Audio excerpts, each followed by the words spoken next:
Okay, perfect. Okay, I think we're live. Good morning, everyone. It's Saturday, August 19th, 2023. And as you can see, many of us are still in the great city of Chicago, Illinois. And then, of course, we're joined by our beloved comrades still back in Philadelphia. But today, as probably many of you know, we had our recent event celebrating the life and ideas of Reverend James Lawson, hosted and organized in Chicago.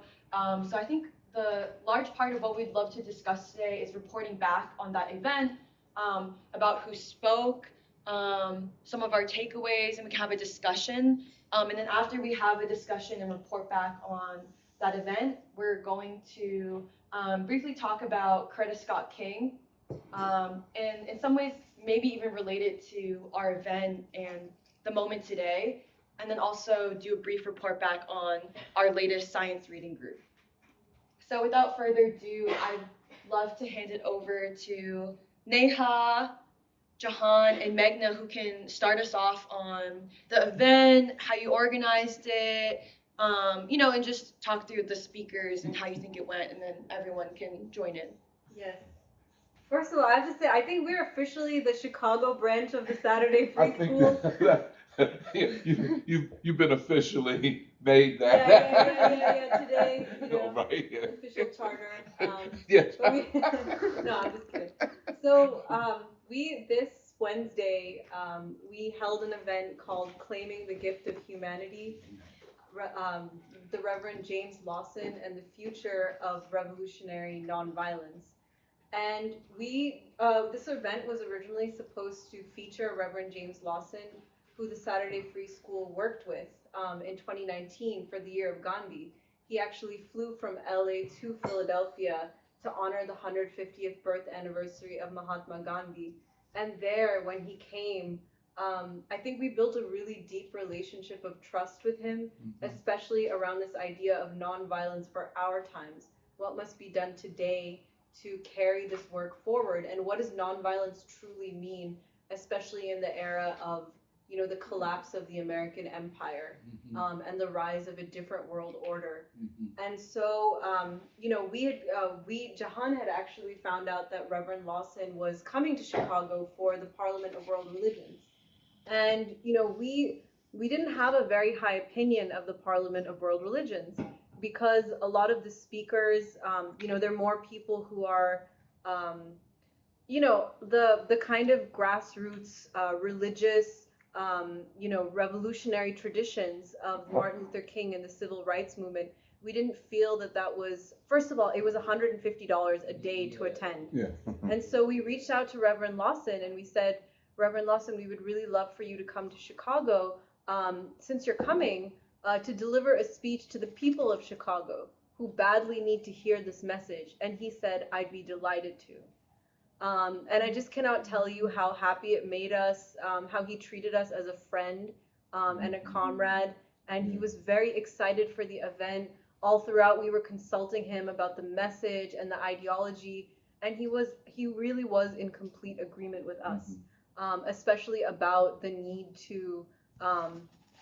to connect what the violence at home to the violence abroad, and how one can really not be solved without fixing the other, through a campaign of what he calls revolutionary nonviolence, or transformation of the self to be able to embrace what he calls the gift of humanity, the gift of life. So just a beautiful, beautiful man. Unfortunately, about 2 weeks before the event, we got very sad news that he would not be able to attend in person. Because his health had taken, he was not well. Actually, the message came from his son. And so we were obviously very sad, very disappointed, a little heartbroken. But we realized that, the things that motivated us to do the event, the time we're in now, the urgency of the moment remains. So we decided, we're going to have to move forward. We're going to have to do this event in the honor of Reverend James Lawson, and his words have to be known to the people of Chicago. It may not be as big of a venue. It may not have the same, people coming to see, Reverend Lawson, but it has to be in the spirit of Reverend Lawson and the life that he lived, and the choices that he made. And just to share people his life and his words and his memory and his wisdom. And so that is what motivated us to kind of organize the event still around Reverend Lawson. But instead of him being there, though we did invite him to join on Zoom, but he's really not well. Instead of being there, we were able to show a documentary that Neha, fabulous Neha, put together in the short space of barely a week and a half. Worked her magic. I don't even know. I mean, it was just so fantastic. Yeah. I was gonna say stop the madness. Stop the madness. Yeah. I mean, she put together. I'll let her talk about it more. But the event was, instead of him speaking, we spoke about. We showed clips of the young Lawson, speaking about Nashville and the sit-ins, and then the older Lawson speaking about war and peace. And also the documentary heavily featured the Dr. King's speech, A Time to Break Silence, as well as Diane Nash, the great revolutionary Diane Nash. And seeing her words then and now and the incredible consistency, I think we really made this point that principle, you must live your life on principle. Right. You must never compromise, even if you're not as famous or whatever. It doesn't matter. You stand for the truth. You stand for what you believe in. And then, so to that effect, after the panel or after the documentary, we had a roundtable discussion with people who we felt live this ideal, claiming the gift of humanity. And I will let Jahan talk about it more. But one special guest who we're really happy to connect with was student minister Abel Muhammad of Mosque Maryam Nation of Islam, who we've worked with in the past, but who is a Mexican American minister who he really just lives a life of love for unity using the teachings of the Honorable Minister Louis Farrakhan. And the panel also featured Ram Mohan Rai from India Gandhi Global Family. And of course, Dr. Anthony Montero. I won't say anything. He'll start. I'm like, Naya, stop the madness. Stop the madness. But we just had this incredible discussion about, the meaning of revolution and the meaning of these ideas, and just a beautiful discussion. Also about what is a nation. Free school people participated. People of Chicago participated. So it was a very beautiful event. And Neha, Jahan, and I would like to really thank the Saturday Free School especially, because they booked their tickets thinking that Reverend Lawson would be here. It's the middle of a very busy work week, but they all still came and supported, and I just can't say, we just love you so much. But I don't even need to say it, you already know. So that's how I'll start. I'll let Neha speak about the documentary that she put together. Yeah, I think like the suggestion that people gave us about like using the footage from Nashville, I think that was really important because I think it does something to you to see. I agree with whoever said that, like everybody, like Jeremiah and a lot of other people had said this, that like it does something to you to see those young people take this courageous stand and live by that principle, and to like keep that same stand till the end of their life. Like, I mean, not the end, but like, yeah, till the last day. Because I think it's important, because it takes me back to this conversation with an educator that we had, like, who was talking about how we must remain neutral and present sides. But I do think like these people represent like this example like, of not being neutral. There is no neutral stance, and to actually take that stand and live by the consequences of taking that courageous stand. And I think that's why we wanted to include that also into the documentary. But also this thing that we are in this current moment where people are talking about peace, and that can be traced back to King directly, and how King's words in The Time to Break Silence, but also Casualties of Vietnam War, that all the things that he was saying in those speeches are like still completely relevant and important for our times, and that idea or the way forward for what King was saying. That, I mean, the task is still remains sort of unfinished, and that's where our uh, place as young people come in, like that we must claim responsibility for the society that we're in, and we must be a part of the struggle, as Minister Abel was also saying, because there is a lot of healing left to do, and there is a lot of change that must come within us for us to be able to change society. I think it was yeah, I don't know. I felt like the panel discussions later on picked up on all of these different things about the prophetic tradition, about love and healing, and like what is the role of ideas in all of this, Yeah. and how like you're not enslaved by the structures, but you're enslaved by these ideas. It's a wicked idea that has taken over the world, and that is why the structure is in place. Like it's I don't know. I thought that's what he was trying to say, where he was saying that people don't even know that they're not free. They think that they have freedom, they have democracy, but uh, yeah, and the task remains to make it very clear. And I think the Nation of Islam is really important because they're making it really clear, just like the free school, also that the struggle is with like with ideas, and that yeah that those are my thoughts. Yeah, I mean, Meghna and Neha already gave an overview of the panel, and I thought it was a really, actually, roundtable. It was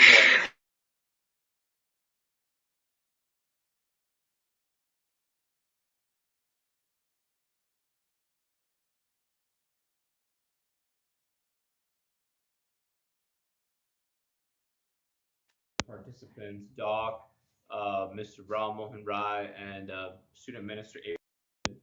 And from what I recall, Doc started out by talking about the Black prophetic tradition and its significance, and the importance of recognizing the civil rights movement, James Lawson, Diane Nash, Martin Luther King Jr., Coretta Scott King, and that entire group of people as revolutionaries, and how that is a very important model rather than a model of a revolutionary as a reckless person. Yeah. Right. And all kinds of reckless people being taken up, and people who took mistaken positions being taken up and considered revolutionaries. And Ram Mohan Rai gave a presentation about his own experience being in Chicago and the significance it had for him, the things he had heard about Chicago, starting with the history of May Day and the Haymarket Massacre, and that's something that he knew his entire life, and the martyrs of Chicago, and then the history of the World Parliament of Religions, the first time that it happened in 1892 or 3, where this Hindu monk, Swami Vivekananda, came. And so he said because of those reasons it felt like a pilgrimage, but at the same time he was very happy to learn about the history of the Black freedom struggle in Chicago. And he discussed modern South Asia and the emergence of the Indian freedom struggle and the different campaigns of destabilization by the CIA, and basically said that the deep states assassinations of different leaders and overturning of governments in South Asia, it was the same deep state that targeted Martin Luther King and the nonviolent movement. And that point, I think, was very much appreciated by people. And yeah, and then Minister Abel, like I said, it's difficult to convey the depth of everything he said. Oh It was his remarks were brilliant. I mean, I was blowing me away to think about. He discussed everything from the Holy Quran, the Civil Rights Movement, Mahatma Gandhi, the Cuban Revolution, you name it, the struggle for freedom today. It was really beautiful, and I think everyone was really moved by his remarks there. And then in the roundtable as well, when there were different questions that were posed. But I mean, he talked about, again, he just said that the NOI does see itself in line with the nonviolent tradition, and that they don't even, not only do they not carry guns, they're not even allowed to carry knives or any kinds of weapons, and they see that. And I think he connected their view to this idea of soul force, that they see it's ultimately going to be the human beings' minds and hearts, and belief in themselves and each other that is going to transform society, not weapons and not merely different forms of protest.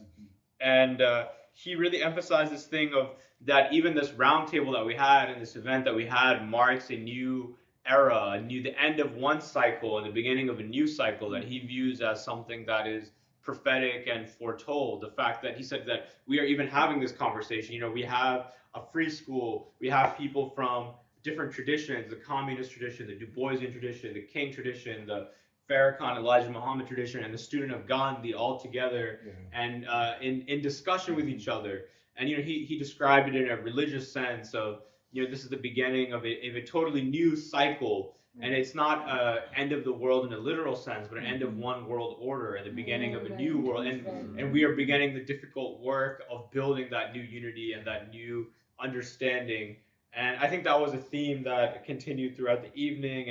And from the actual discussion of the roundtable, there was a discussion of the understanding of what is revolution, which is, you know, connected with some of the remarks Doc and Minister Abel made, that we have to understand revolution as a process and not a one-time event. And again, that we cannot go with these stereotyped understandings of revolution and revolutionaries. There were some questions about, you know, I think it was related to this, maybe by Alice and Eddie and others, perhaps you could say more also, but you know, about how to understand our place in the society and the future of the society and what is a nation even. That was discussed, a deep question. And you know, this idea, which was actually from the documentary, that James Lawson said, it was a quote by a friend of his, that we are citizens of a country that is yet to be. And that is something that James Baldwin said, but I believe that he is quoting the late historian Vincent Harding, who was a personal friend of his and who had basically the same quote. And so, I mean, it's something emerging from the nonviolent movement of the United States. This idea that we are building that nation, even goes back to Langston Hughes' poem of that America that must be. And so I thought that was a deep discussion that we had, and you know, everyone gave their insights, and so yeah, and I think everybody that was there was left pondering, thinking of these questions. We started some very important threads that are going to be crucial, you know, in the time ahead. So I would, this is a bit of a summary of the roundtable. Yes.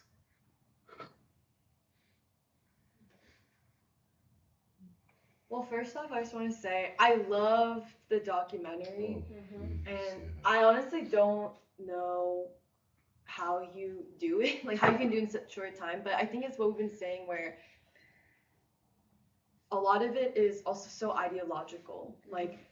And the reason why I also enjoyed the documentary so much is that, like, besides, of course, it giving the people there a common, like, foundation or language, I also just love the clips you chose where, like the quote where James Lawson, it's not just that he said, first of all, I like the quote where he says, we are citizens, like, you have to change your mentality first, like, like, there's something about changing your mindset of saying we are citizens of a nation that's yet to be born. Yeah. And you know, but also in that clip, I think that was the last clip, right? It's like the way he's speaking. He's like maybe 80 something years old or 90 something years old, and he's speaking with such fire of the fierce urgency of now. I've never heard him speak like that, and there's also like I've never met him in person either, but the way I've never heard him speak with such like basically passion of what Baldwin says, like there's something yet to be born, but something, and I think Minister Abel also referenced it where he said, or maybe a sister, I'm getting many words confused, where this thing of you're in pain, like if you ever feel like you're constantly in opposition, like people are always opposing you and it feels painful, the pain of what you feel today is because you are part of a world that's about to be born.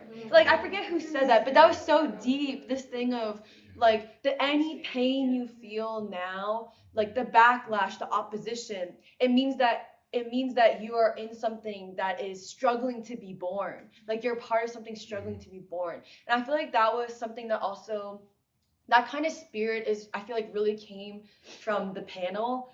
And, and I also think this thing of nonviolence as the greatest invention of the 21st century. Yeah, there's something very deep about that, because like I know that free school we've been all doing simultaneously studies of science, philosophy, and I feel like nonviolence as like the greatest invention of the 21st century, and like how also it came from India but was given new meaning in America by, as Gandhi would say, the Negro, the American Negro. I think there's something very deep about that I feel like really, like, yeah, it made me think a lot during the panel. And I also in some way started relating it, especially because of Minister Abel, with the way that the Nation of Islam also conceives of the original people.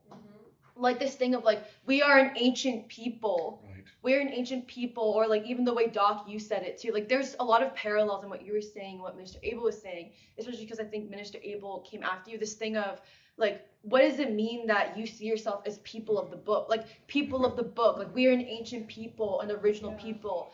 And the way Minister Abel said, like we own what is black? Black was only like he said like black is something is a new term, Yes. but actually we are all Asiatic. Like when he said we're all Asiatic because and like I think we might as well bring it up too, but we had lunch. Minister Abel so generously invited us to lunch yesterday or dinner, and like much of my time was spent talking to Sister Yana, who is Minister Abel's wife, and she is so like Minister Abel's great, but so is his wife. Like she's so deep, and she was building upon, and she wasn't even at the event, but she was building. It's just like because it's a philosophy. She was building upon what Minister Abel was saying in the panel too, where she was talking about the fact that like she's like when I see you guys, I don't see a different people. I see my people. And it's because it's that Afro-Asiatic reconstitution thing where she's like, we are the original people. We are an ancient people. And we're an ancient people who now wield almost like I feel like what she was saying is like we're an ancient people who now wield an invention, a weapon that's called a sword called nonviolence, a sword that heals. And I don't know, so that's why I felt like our time in Chicago this time, like the event, especially the event, and then our dinner with Minister Abel and his wife and daughter, Kadira, Yes. like it was just very moving, and you really get this spirit or sense of there's a new world being born, like Jahan's saying, but also a new nation. And what would a new nation look like? And how in some ways, like Jahan was saying, like a sword that heals, nonviolent, soul force. I do think it has philosophic roots in the Nation of Islam too, especially this iteration of the Nation of Islam and the way they said we are the people who like we are training and educating and becoming the people and becoming the nation that like this whole nation must be or something. There's something in that. And yeah, so I don't know. I just wanted to say I think the event was very deep, and I feel like I'm even still processing James Lawson because it is true. Him now, there's something very deep about the fact that he himself is almost like a vessel of nonviolence from the 60s to an even more pivotal crisis today, one of empire, like one where there is like a turning point between an old world and a new world, like Minister Abel and Sister Yana were saying. Yes, I think that's all I wanted to say for now. Yeah, no, it's also been a very reflective past 2 days because what Emily brought up in terms of both the conference and also the experiences we had in Chicago, and then also with Brother Abel and Sister Ayana, because they had also brought along their daughter, and she's 13, and you know we talked a lot at lunch about education and ideology and principles, because the purpose of, I think this made me think about the purpose of free school and what we're doing as well through these events by talking about these figures such as Lawson, Diane Nash, King, because our whole mission is, or what we believe in is that ideas are the basis in which people are able to transform, become a new kind of human being. And that's also what evidence in the documentary, the panelists as well, where nonviolence, like what does it mean to be nonviolent in a society, in a new world where if you are violent, the whole world could end because of nuclear weapons, because of war. So what does nonviolence mean for these times? and also nonviolence as a new form of relation between human beings, where it's not about who is the toughest, who is in a society where that is upheld. But then meeting their daughter, you see how the kind of child that can be raised in among a group of people that espouse a different sort of values and like leaders as well in the community through Farrakhan, through the various student ministers as well, where she's 13, but she had so much optimism and purpose and just composure as well, where she was listening, like even being there, 13-year-olds, I think at this time are very distracted, grumpy, probably mean, all those things. But she was sitting there and she was listening to, her mother and her father, and really being respectful of, when her mother was speaking and saying, oh, like, what was it that we, like at this event that we went to, or this conversation that we had, why was I there, or like what were we doing? And her sister, their daughter would chime in as well and talk about also the drills that they have in the Nation of Islam for the children. And so I think I'm still also making sense of things, but what was really clear is that what we're saying of, the civil rights movement having raised a different kinds of people, like individuals like Lawson, Diane Nash, who are also only in their 20s. And so for these times, what we're trying to do is also to raise a new kind of people. And it's been so affirming to have found the Nation of Islam, who is already doing this as well, raising different kinds of children. Because even as we were talking to Brother Abel and their family, I was thinking, how do I get my cousins into this, my young cousins who are very dejected and not confident and don't have purpose and don't feel that they can strive to be the kinds of fulfilled human beings that we talk about often.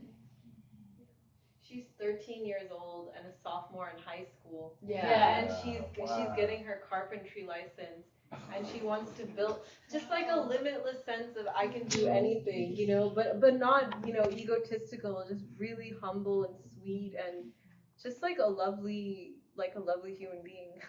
I just can't wait to see what she becomes like she gets older. It's just, this is what all children deserve. This kind of freedom, this kind of discipline and love, really. But Sister Ayana was also like, the children, they usually also in the nation, they eat one meal a day. And so when she asked their children, hey, like, do you want to come to lunch with the free school?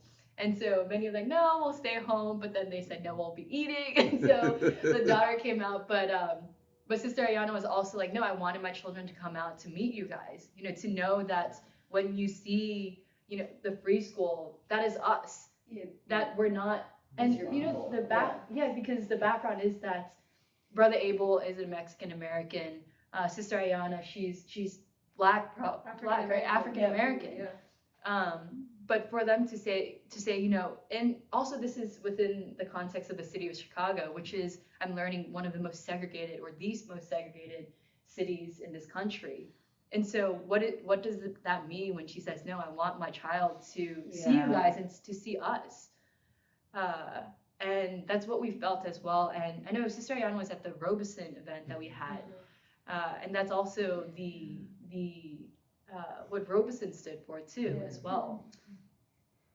Yeah, she said that. She said the Robeson event is what really made her, the Robeson event is what really made her,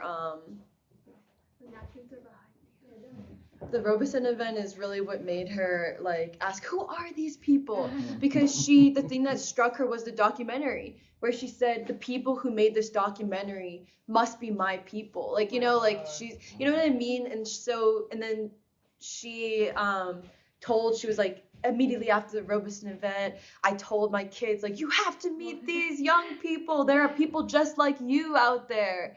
And, that's really sweet. But also the other thing, the reason why I'm really, like, I thought a lot about Sister Ayana too, and like this also comes from the event, hearing Minister Abel talk. But Sister Ayana also was almost like a mother was giving us, trying to give us advice, where she said, she's like, the Honorable Louis Farrakhan always says, take plenty. Like in some ways, it's like King, how King said suffering is redemptive, and she was like, Minister Farrakhan tells us take plenty, which means like take when people are mean or say bad things, or maybe they're hostile, take plenty, because when you take when you take plenty, it's almost redemptive, like you can neutralize it or something. It was really deep, and then she gave us she was trying to give us advice on.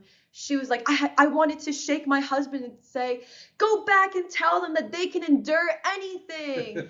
And it was so sweet, because she was like, she's like, I know that you probably will also face the ignorance of Black people. She's like, you will face the ignorance of our people, Black people, like Latinos, Asians who maybe don't understand. And she was like, don't let that stop you, because she's like, that's what we face too. And she was like, I wanted my husband to lift his fist and say, you guys can endure anything, and you have to keep going. And it's kind of this thing of like Minister Abel, and I think people in the Nation of Islam, they always say it's always the prophets who are punished. And Sister Yana said it a different way, where she was saying, the more you may face objections, but you may face objections, you may feel like the only people, but that's because you're truth tellers. And it is always the truth tellers who it makes you feel like you're not, like you're the wrong ones. But that's the poison of basically white society. Western civilization is the most sinister thing they have done, is convince you that you're the wrong ones, rather than you being the righteous ones. And that's also why I really love this event. I think there's something really important about how seriously we're taking our study of nonviolence, and also the study of science and philosophy, because hearing Minister Abel talk at the event, you get the sense, and this is connected to the original people thing, but like us being the original people, but it's this idea of, how Du Bois in The World in Africa talks about how it was the transatlantic slave trade that gave birth to the worst invention of human history, and that is white supremacy. And in some ways, Western civilization. And so that was the worst invention, and that's why our study of nonviolence is such an important invention, because it is an antidote to the previous greatest terrible invention, which is white supremacy. And I feel like that is why our concept of the Afro-Asiatic reconstitution and the Afro-Asiatic people, but this reconstitution of the world is so important, because through nonviolence, this sword that heals. And think about it, it's like isn't it beautiful that nonviolence has roots in Asia and India, like Gandhi, but then like it's so not foreign to African Americans, the Black freedom struggle. I feel like that in itself is evidence of, that's what Minister Abel was saying, where I think Minister Abel was like, that is evidence of an original people, like an Afro-Asiatic people who have this responsibility to essentially take down like white supremacy, like that we can like reconstitute the world. And so I don't know, to me it all makes sense. Yeah. And I also really, the other thing I just wanted to say, I know I've been talking a lot, but I've been, I took the task of reflecting for free school very seriously. But yeah, there's something about Minister Abel, he also said at the event that, I think other people were also really moved by this, but the way that Minister Abel, who is Mexican American, the first of his family to be born in America, and I think he was born like a few miles north of Marquette Park, which is where that's where King and Coretta lived when they came to Chicago. It was in Marquette Park. And Sister Yana even said, she was like, I never met a Mexican until I went to college. Oh, really? Yeah, because she lives a few miles, I think, east of Marquette Park. And she was like, I only knew Black people. I never met a Mexican. And it's the same thing with, and then she was like, I only met like my husband because of the Honorable Louis Farrakhan, because he saved, his words, his teachings made us who we are, made my husband. But Minister Abel, like hearing him say this thing at the event, he said there's a reason why in some ways I read it as there's a reason why we take leadership from the struggle, from the Honorable Louis Farrakhan, but also from the Black freedom struggle, because it was the African American whose heart has seen such, is that the African American whose heart has experienced and seen so much difficulty in this country that they can understand anyone, all the oppressed in the world. And I think that's so, I feel like that's in some ways what Free School has said. But there is something very deep about hearing Minister Abel say that, because in some ways he's a witness. He's similar to us. He's like a witness of something. He's made a certain choice.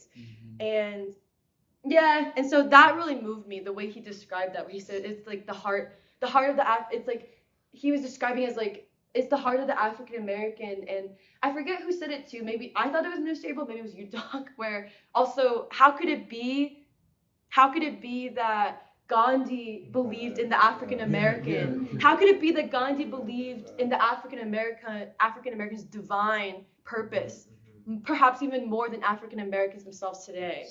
But that's the role of the Nation of Islam. You have a divine purpose. And it was Gandhi was like, it will be the American Negro who actually brings universal meaning to nonviolence. Like, and yeah, and I felt it was right, Minister Abel who said that. I think Doc brought it Doc up, said and it, then and Minister Mr. Abel Abel said- commented on Yeah, he it. said how like Gandhi, who did so much, was so strong. How could he even see that it would be the American Negroes who really see this thing through, who make it? Yeah, Ahimsa and Scientific. And according to Howard, because Howard Thurman, I think, was the one report. Yes, An yes. interesting thing which I've been trying to understand is that in the same conversation, Gandhi basically predicted that Islam would make its appearance among African Americans. Oh, He yeah. literally says it. He literally says. Yeah, why, yeah. Yeah. So I don't know. It's a deep thing. I don't understand it, man. But yeah, I agree with Emily. That was a beautiful thing that I think that was very meaningful for everybody. The way he talks about that the suffering of the black people in America, the black man in America has made him, basically he said this, sensitized to the suffering of all people. Yeah, exactly. And that's the heart of the black prophetic tradition. And also really particular African Americans. Not Africans in Africa. Yeah, It's exactly. African Americans. She even said we have a new way of thinking, like because of our experience. We see things and like it's helped us get to the truth in a way that everybody else has had it so stripped from them. And yeah, it's Yeah, I just wanted to add to that. Wait, can I add something? If you can hear me. Let me speak. No, I just really briefly, one thing to everyone's point, which is what I realized, because it was like in the middle of Ramon Rai speaking, and when he talked about the assassinations of Martin Luther King and how he connected it with the democratic struggles of Pakistan, Bangladesh, and India, that I was texting Raju, and I was like, bro, this is so much right now. And how, like, the struggle for ideological unity is so important. And Brother Abel Muhammad had also said that, which is something that I think Emily already brought up, but the timing, or maybe you didn't bring it up yet, but he talked about the timing of the struggle during the civil rights period and the Black Power movement, and how the Black Panthers were figuring out one thing. I forget whether he specified what that thing was, and the civil rights movement was thinking on the other side, but it's still in the same struggle. And now we find ourselves together to talk about, clarify the issues of history, and the important lessons that we've learned. And I just think that was really, and I think that was really important, because we are at a different stage of history at the moment. And we can use what we have learned if we are willing, like as a people, as like the American people. And I think that a lot of people don't know the name of James Lawson, Coretta Scott King, Diane Nash, as they should.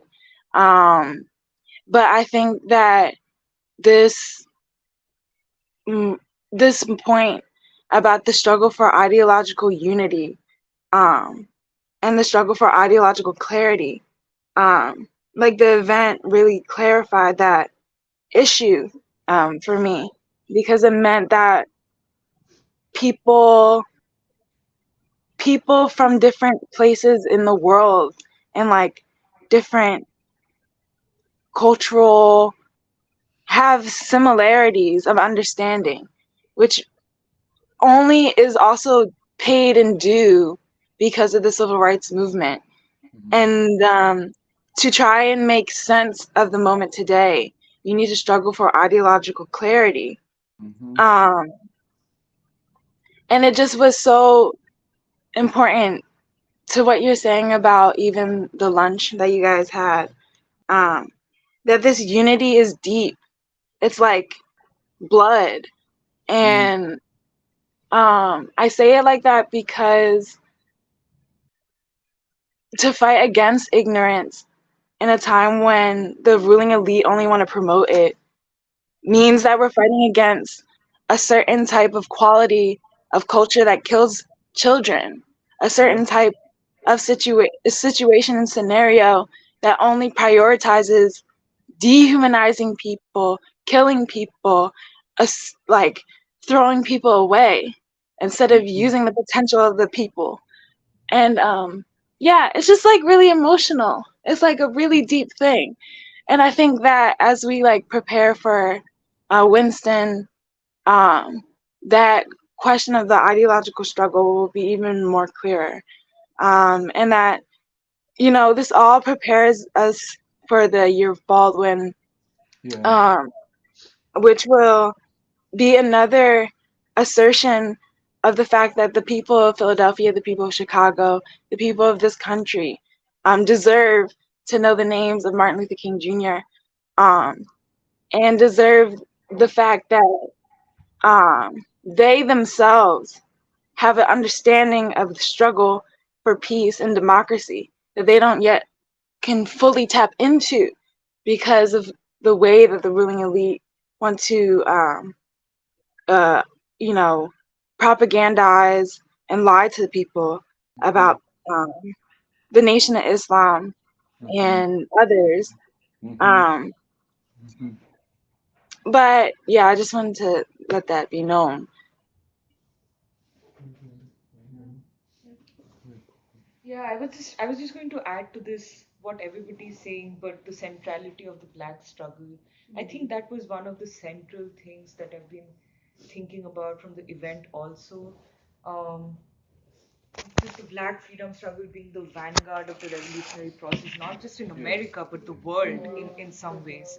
I think that's what Minister Abel was trying to say, that that there is leadership in the movement, the black freedom movement of the 60s.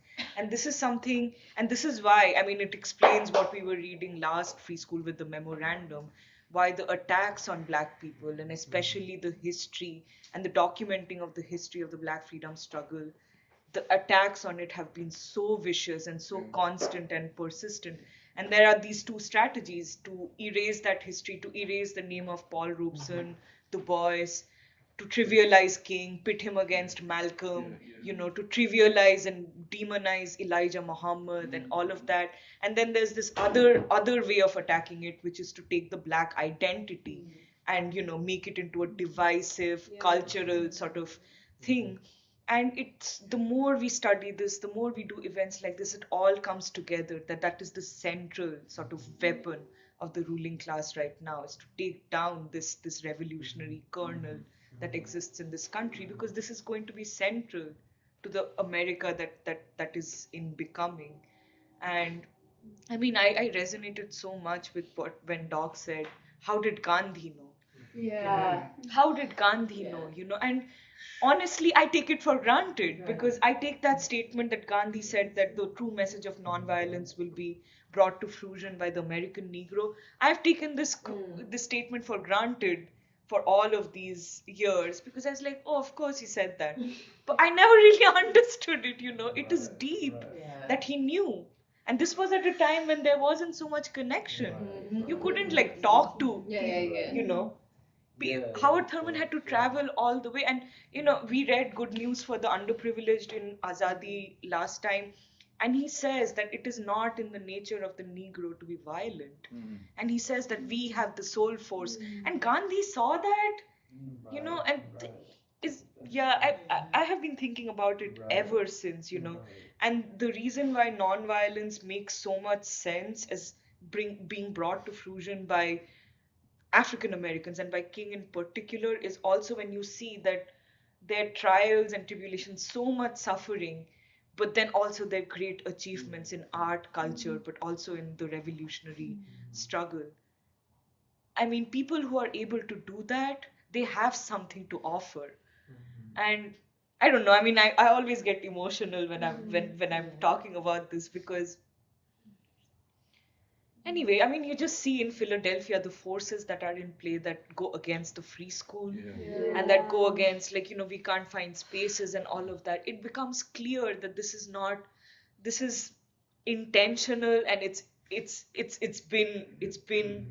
it's almost timeless in its consistency, this attack on Black people and the Black struggle. Like, because there was one woman that sat next to me. I don't know what her name was, but she was kind of like dressed not as a person that I would normally see, even dressed in Philadelphia. Actually, like the older generation with the hat, and like, anyway, it was like at some point when I think it was Doc, or maybe it was to the documentary. One point being that Lawson was talking about shaping your destiny, that you have the power to do so. And I think, I don't know, I was just like looking at her, and she, in the way that she nodded, the way that she understood is like my son, like, he should hear this. Like, people around me, I know that there's a lot of things going on, but they should hear this. They should heed the words, because it'll share the same instruction that I see. Like, I'm thinking, like, she's also looking at me, you know what I'm saying? Or like she's looking at Emily, or she's looking at anybody else who's putting the event together. Like, she's looking at young people the same way as Brother Abel was looking at young people, the same way that we all, are figuring this whole thing that we walked into with the free school together. We talk about it being a young person now with the responsibility. And it just makes me think, like, it makes so much sense to a certain extent, like, why I'm still here and I'm not like off doing something else, because I need to take everybody else with me. Like, it's not of myself to just hear Lawson and walk away from this, because I know others, and there will be so many people. There's just so many people who have this situation, this life, in this moment where it's confusing, and there's pain, and you don't know how to adjust in a unadjustable situation that continues to make harder for everybody to understand, where nobody can see each other, where people feel like the need to either sell drugs or murder or suicide, like that's like the only option.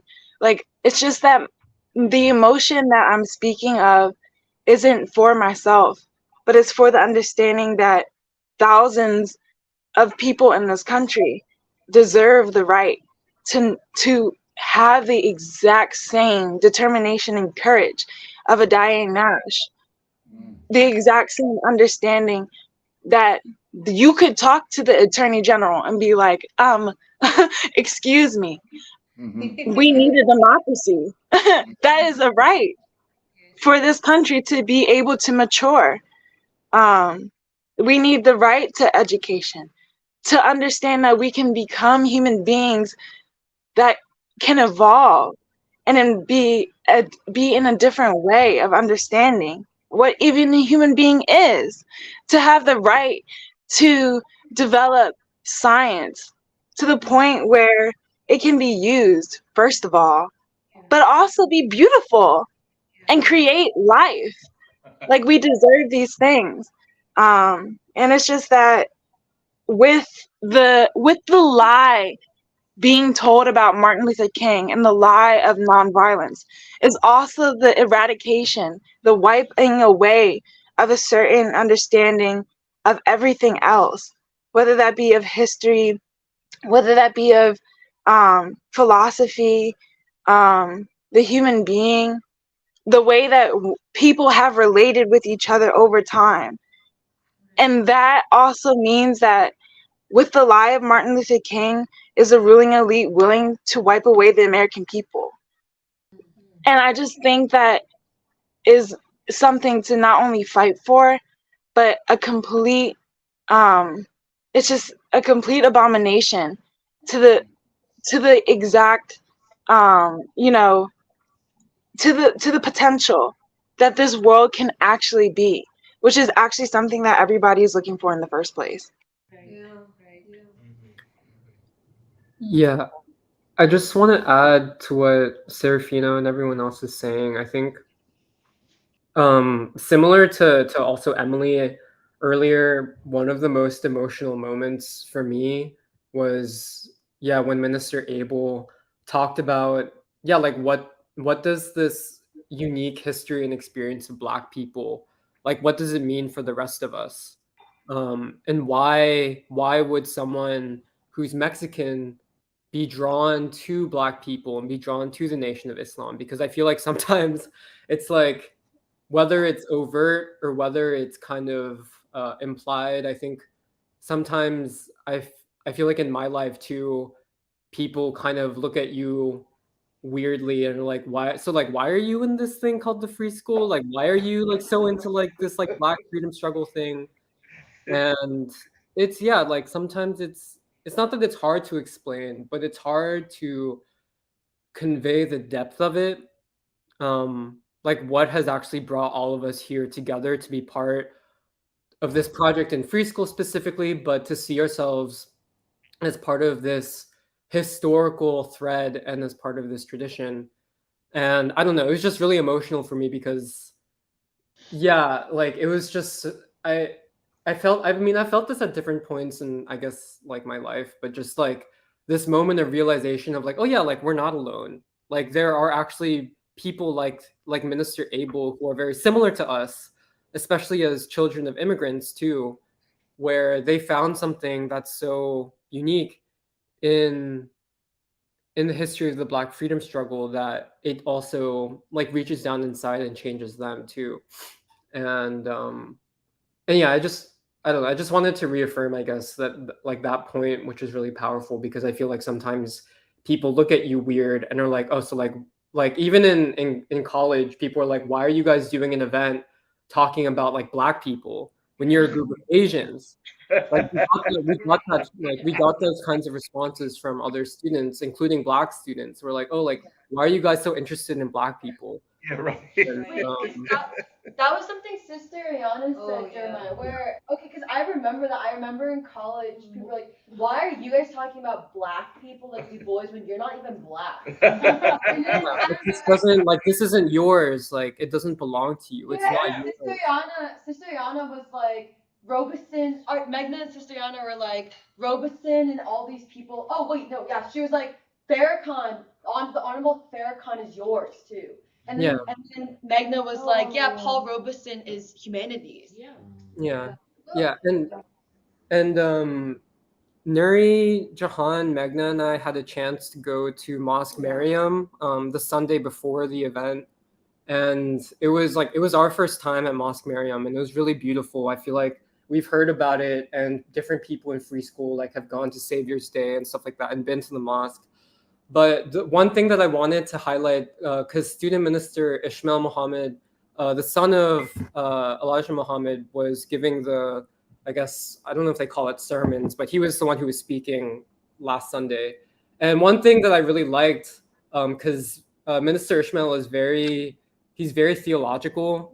And one thing that I really liked that he said was like, you know, people talk about all of these prophets from the past, like Moses, Abraham, Jesus, Muhammad, and they talk about them today in order to be like, oh, I'm in this camp and you're in that camp, like religious, like in religious terms.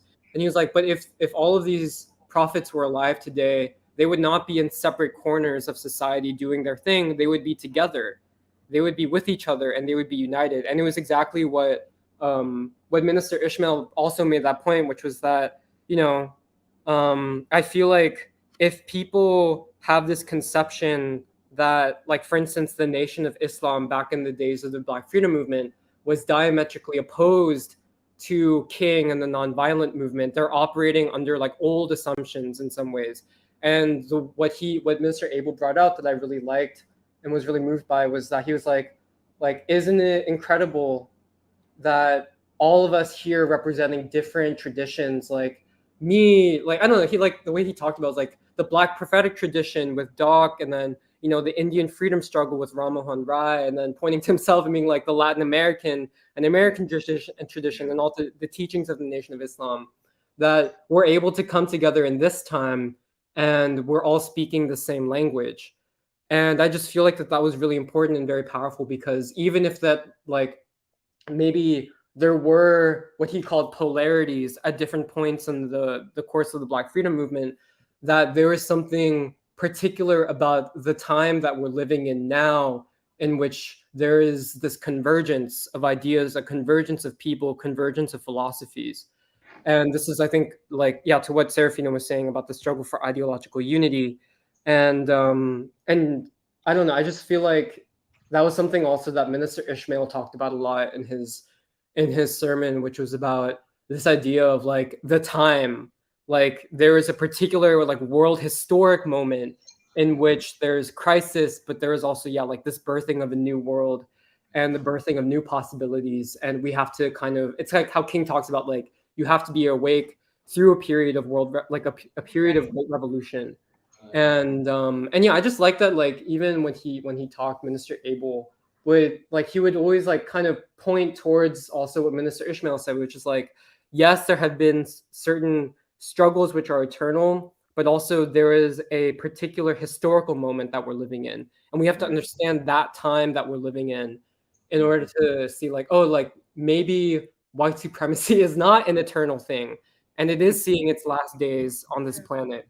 And what will that mean? What will that look like? And then what is our role in the midst of that in the midst of that transition? And the last thing I wanted to say was, yeah, I think I really loved the documentary, like other people. And I think that one thing that I've been thinking about is that the one thing that the documentary showed really beautifully is that, yeah, like, you can look at someone like Lawson or Diane Nash or King and come to any other conclusion that these people were revolutionaries.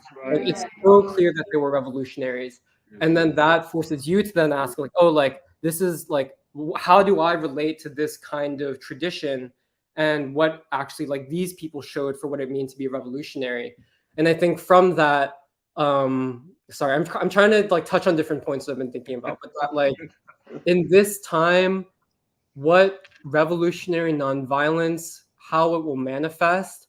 I think something that I came away with from the event is that actually it's almost like there are different manifestations of nonviolence that have to be almost expanded on and kind of developed and fleshed out and implemented for this time, because it's almost like the terrain of struggle, because of the civil rights movement and what it achieved, the terrain of struggle is different.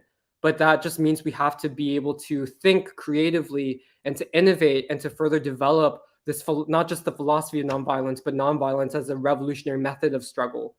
And yeah, I just think something that I was thinking about and related to that is that, like, I don't know, what the way that Minister Ishmael was able to describe the Nation of Islam as almost like, it's like, you know how Du Bois talks about the color line, but more importantly, like a world within a world, like the Black world within the larger world of like the white world or the broader American nation.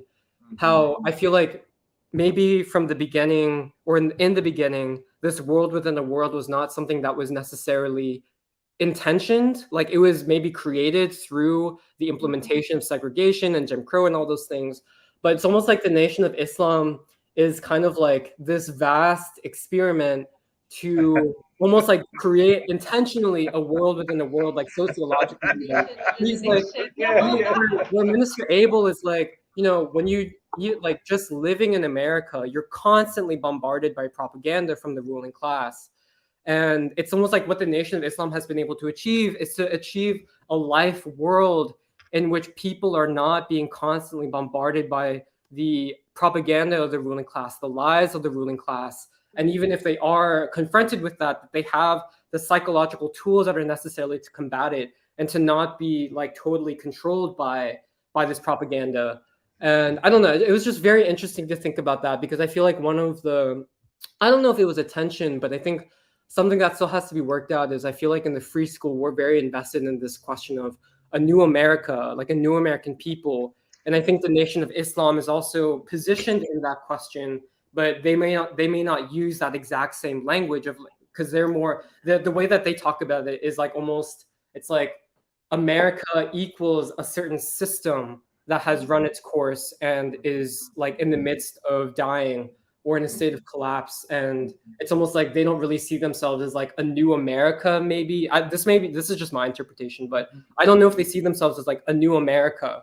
But in some ways, it's like I don't know. I feel like they are, and I don't. It's just a question that I'm really interested in. I think working out, or just seeing how it plays out in the course of the next, like what we're doing in free school, but our relationship with them, and having these spaces where we can actually talk through all of these questions.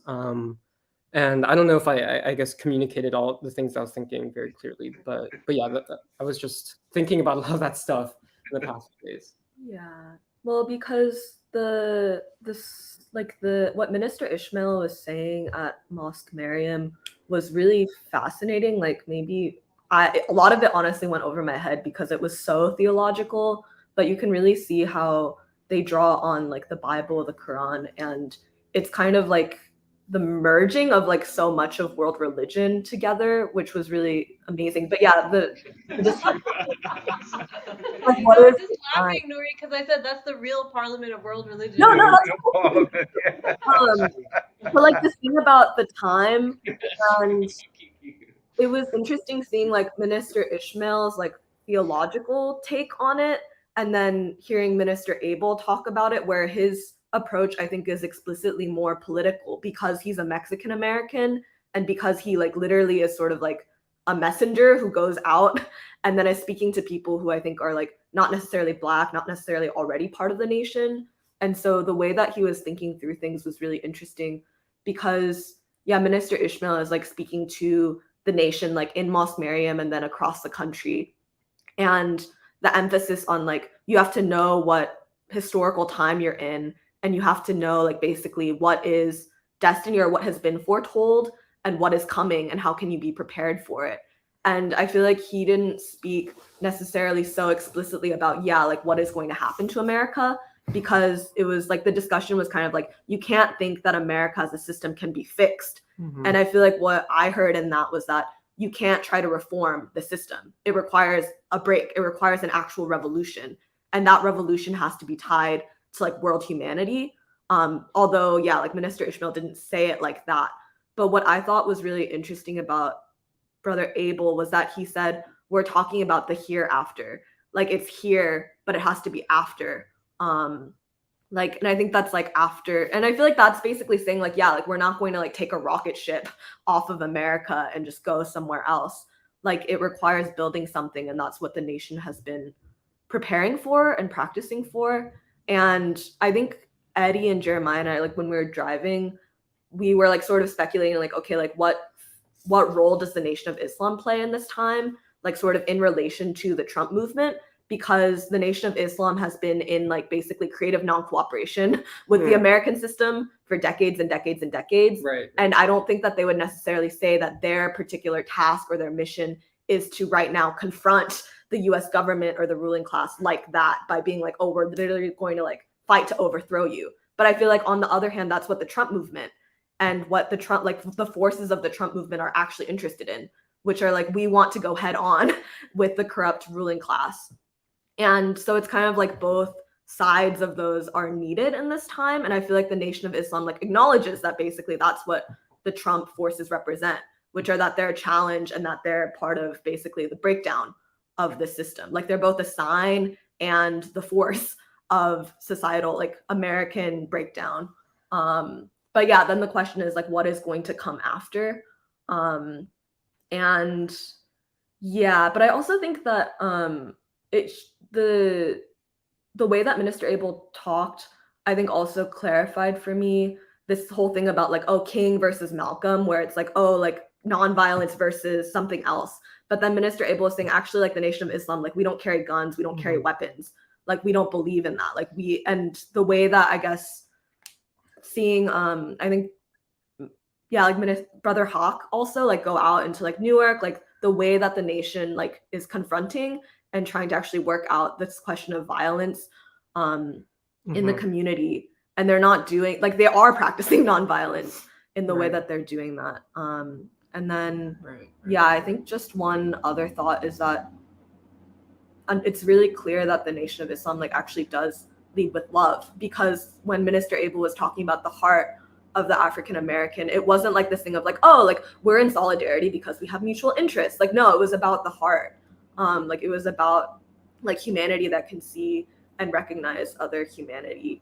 And I think just one other thing about this idea of like time, where we've talked a lot about time and history and like just like the natural like flow of time versus like the jumps of history and humanity acting. But chapter 5, I've also been reading Coretta's autobiography, and chapter 5 is titled Time Itself Was Ready. And I think it's taken from like a quote where maybe she says that Martin says like, oh, sometimes time gets tired of the time that it's in and is ready for a change. And so it's just really interesting to think about where we stand in time and like the civil rights movement as a time of destiny, where like, yeah, the way that Coretta was speaking, where it's like God like put Coretta and Martin there, like they had a task, and that there is something of like prophecy or destiny, where I feel like prophecy actually is this idea of like time being ready for a change. Yeah. Can I just want to add two things. Sorry. One of which is that something that I've also been thinking about related to this is that part of like a way that you can interpret the civil rights movement is almost as kind of like the emergence of, I think Jahan mentioned this at one point, but like the emergence of like a parallel democracy operating like at the same time as like kind of like bourgeois liberal democracy, like from the federal government. And it's kind of similar to how Du Bois talks about like the Freedmen's Bureau and Black Reconstruction and the dictatorship of the Black proletariat, where it's like you have the emergence of like a parallel, almost like a parallel system at the same time as like the existence of an older system. And that one thing that I think the nation has been able to almost like perfect a science in this realm of nonviolence is that if you think about how the ruling class has not only implemented like ideologies that divide the people, but also like this particular ideology of violence, which is unique unique to America. That part of what the Nation of Islam does is that, like, you know how King in one of the sections of the documentary that was shown, he talks about how nonviolence dramatizes the tension, dramatizes the injustice in society. And what the Nation of Islam does is they dramatize almost like the ideological battle that takes place inside each human being.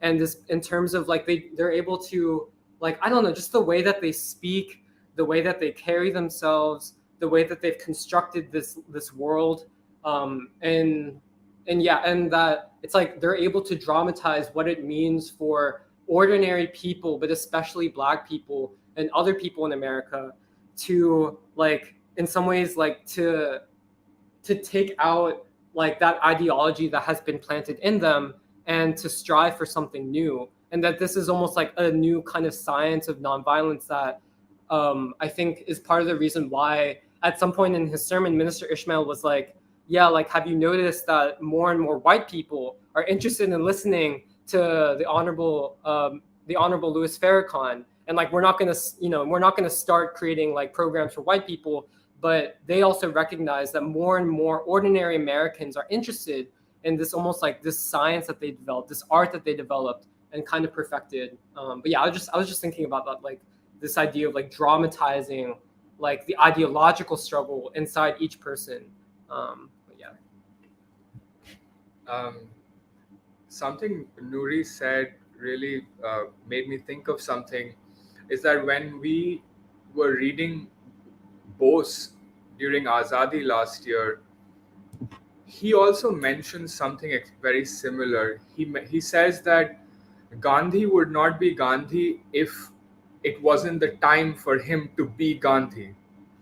You know, if he was born 50 or 100 years before that time, he wouldn't have had that. If he was born during 1857, which was the first war of independence, he wouldn't have had that effect. It was only because it was the time itself was ready for a man like Gandhi to come and lead a people to a revolution that led to the freedom of the country. And I think, you know, I'm still thinking about it, and that's really deep. You know, this concept of time itself being ready for a movement or a man. And I think that in relation to that, time becomes ready because of a continued state of struggle, you know. When we as a people continue to get towards that goal of, okay, now it's going to be the time. And this reminds me of that question that I think Jahan raised during our Q&A session, is that is revolution a process or is it a moment in history?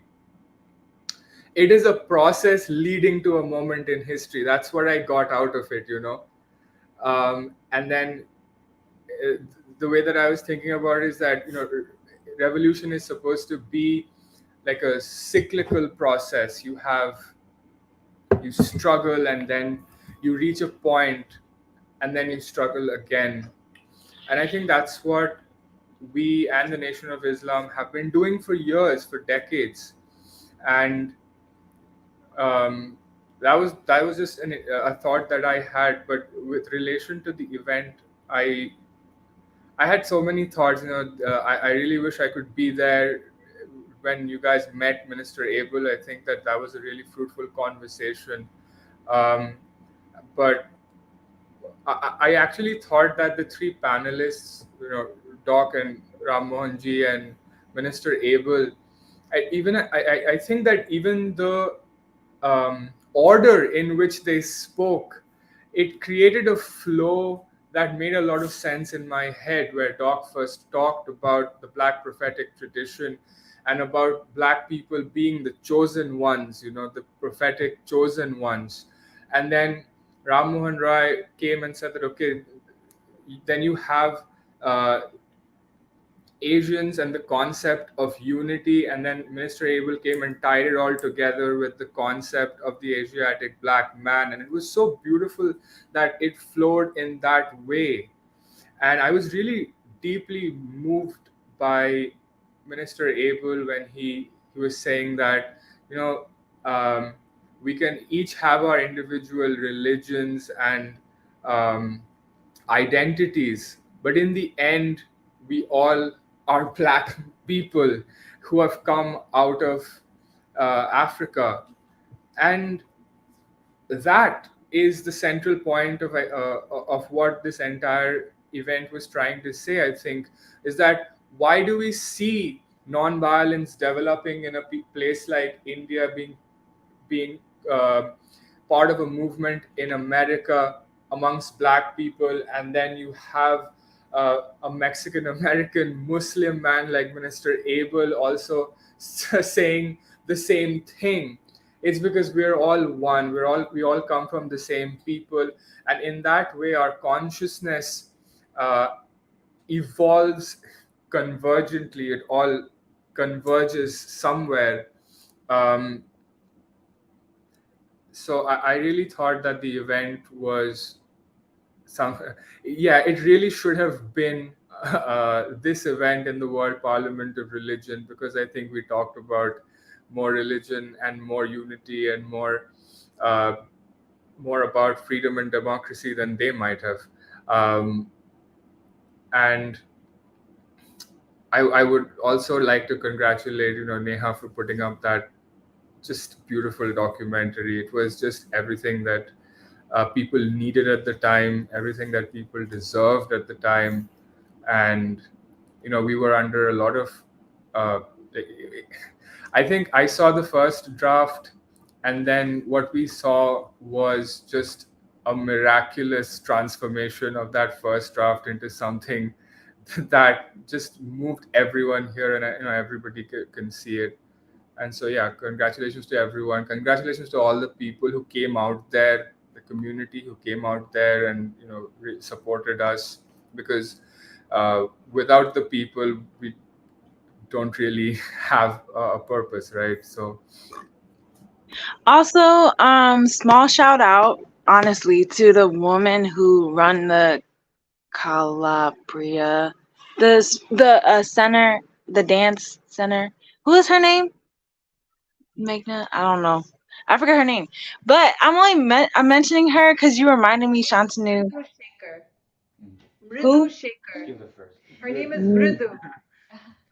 Okay, so she was a cool lady though, because uh and like you reminded me of it, Shantanu, because just how we connect with people, feisty, like strong woman.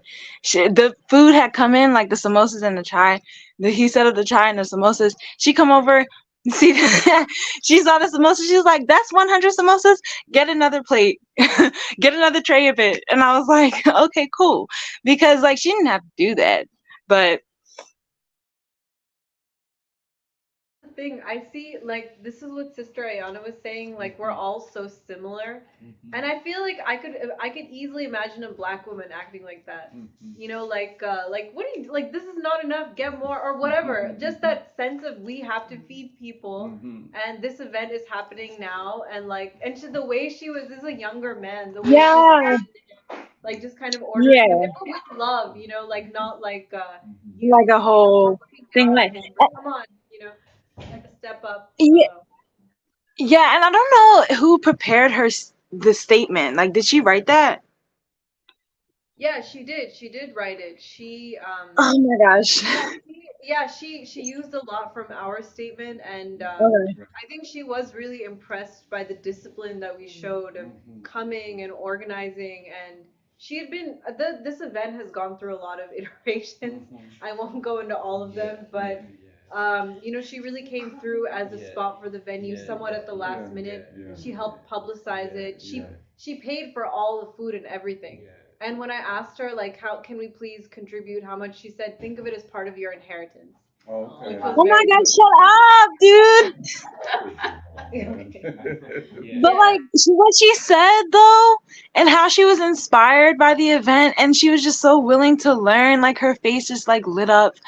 Um, like when she was hearing Reverend Lawson, I just thought that was really beautiful, and she was a cool lady, man. Give a shout out Oh, to yeah, the we fact. Oh, I'm sorry. We're good. No, we're good. Okay, I just want to talk about the fact that Reverends Keith and Carol and Collins came all the way from Philadelphia to be a part of this, which to me says a great deal. Which maybe I'll return to it another time, but also that Purba translated Oh, yeah. Mohan Rai, and which was not an easy task from very poetic Hindi into English, and then when Ram Mohan Rai uh, quoted from the Bhagavad Gita in Sanskrit. In Sanskrit, In Sanskrit. So I think, which to me showed that he had reached a level where he transcended himself and he was so inspired and moved that it was like him returning to his childhood, learning the Gitas in Sanskrit, which to me, I don't know how to interpret it all, but I know for Ram Mohan Rai, who heads the Gandhi Global Family, to be in the city of Chicago, the city of the Haymarket riots, the city of Martin Luther King and the Black struggle, and to have Gandhi elevated in the struggle of the American people. I think that has such meaning for him. And I think when he goes back to India, I think he will take back part of what India gave to us through the nonviolent movement. Yeah. Hold on, wait a minute, Serafina, let me finish. The other thing is, I know I had wished to express my condolences to the Nation of Islam on the loss of their great teacher and Jabril Muhammad, who they call the angel, and how meaningful he was to the second resurrection and to, as they say it, revealing to Minister Farrakhan himself what Farrakhan's purpose was. Because after the death of the Honorable Elijah Muhammad, his son, Wallace Muhammad, went about brick by brick dismantling the Nation of Islam.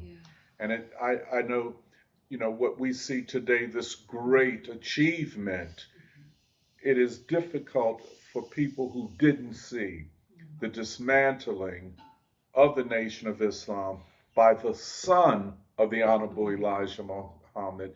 In fact, the seventh son, who was then, in prophetic tradition, to succeed the father and then to destroy it. And then for Jabril, who had, as the Nation of Islam says, to have witnessed both the Honorable Elijah Muhammad and Louis Farrakhan. In other words, he was the connecting cord. So I was saying to Brother Abel that I hope that Minister Farrakhan will be able to overcome the grief that he must feel personally. It has to be tremendous. And Brother Abel told me when we were at the dinner that for the last 10 or 15 years of his life, because of a neurological illness called aphasia, that Jabril had lost progressively the capacity to speak and express his thoughts.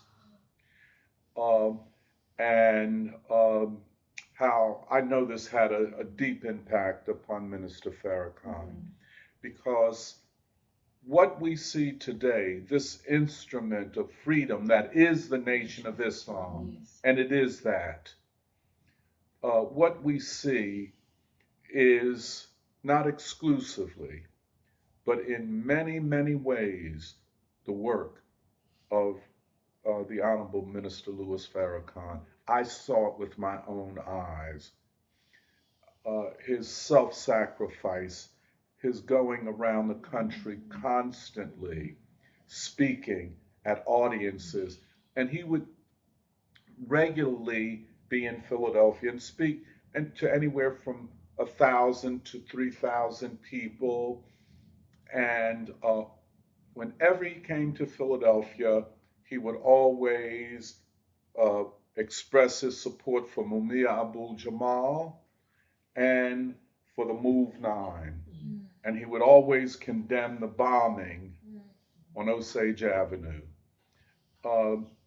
And it was he that envisioned a march of 1 million black men as a testament, a witness, and a statement that we are not who you're trying to say we are. Because one of the roles of propaganda is to sell to the oppressed an image of themselves that is a lie and is false. And that's what we see today. I know, we're discussing a lot about hip hop, and not just whether it's brilliant to connect a spoken word with beats and other things, but what are you saying to the oppressed? It's not whether or not you have something that can make money for the entertainment industry, but what are you saying to the oppressed? And the 1 Million Man March was saying to the most oppressed of the black community, black men. This is the irony of the whole feminist discourse. It does not apply to oppressed people, be they Palestinians or African Americans. And we see it fully manifested with the prison industrial complex. The least educated in the whole population are black men from working class and poor backgrounds. The most imprisoned in human history are black men. Though the highest rates of suicide among black people, which is an unusual thing, is among young black men. So the 1 Million Man March, opposed by what we now have to say are our historic enemy, and that is the Zionist Jewish elite. And I say this all the time because back in the days, we placed high priority upon the Jewish-Black alliance. After the assassination of Martin Luther King, they then began to target the black community. And in fact, they set up an organization, a so-called civil rights organization, which is nothing of the sort, the Southern Poverty Law Center. Right. It's an arm of the Anti-Defamation League and of the Jewish elite. And so to speak in the name of civil rights against black people, coming out with studies saying that we were the most anti-Semitic, that we are the most homophobic, literally, that we need to be contained and controlled and imprisoned. That's what it was saying. And then they, not alone, but they particularly buying politicians. So you can't say that any black politician is really black or representing black people. I say all of that to say that in the lead up to the 1 Million Man March, this great achievement, which, by the way, has not been fully appreciated or recognized, they did everything they could to make it not happen. And the big narrative was against Farrakhan. And so when they attacked him, and they had been, ever since he began the second resurrection, the Nation of Islam stood their ground, defended themselves, and fought back. And now, I'll say this very openly, it will take at least a couple of generations for black people to ever trust the Jewish elite, or for that matter, the Jewish community. They are obligated to come to us and apologize. No one is denying discrimination in the past, by the way, against Jewish people in this country. But that discrimination is nothing comparable to the oppression of black people. And I'll say it I'll never forgive them. You attack and oppress people. You attacked black people. And that's why Minister Abel, his vision, his insight is so important. Because in fact, black people, well, first of all, you don't have anything ever produced in this. You could say Abraham Lincoln or Jefferson, but Abraham Lincoln and Jefferson are not Paul Robeson. No. You know what I'm saying? Are not the most honorable Elijah Muhammad. These are prophetic figures. And so that's basically, but it was it was a great thing that you all did. Courageous. You wouldn't be deterred or made or just throw in the towel. You kept seeking out venues. You made alliances. Where one door closed, you found another one to open. And I think what we take away, and this is my last point, I've talked too much, what we take away from this is that we are not wrong. You know, so much in Philadelphia tries to make us feel that we're not getting traction. What are we doing wrong? People leaving the free school for all kinds of silly and stupid reasons. What are we doing wrong? But then here is this most powerful instrument of the black community, and that's what the Nation of Islam is. And they're right about this. They said we're not a religious organization, you know, and we're an organization for black people, and they treat black people just that way. No other organization treats black people with such respect as the Nation of Islam. They're very generous, very open, very positive, always wanting unity, and for them to see the free school. And this is what members of the Nation of Islam tell me all the time. They say the free school is a fulfillment of prophecy. Now, what all that means, I can't say.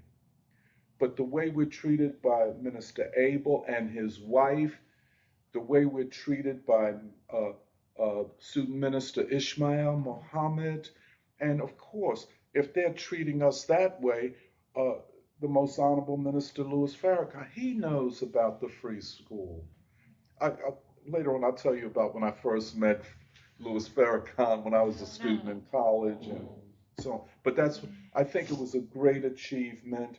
I know going back to Philadelphia, which if people from Philly have never been to Chicago, Philly is a poor city, much poorer than Chicago.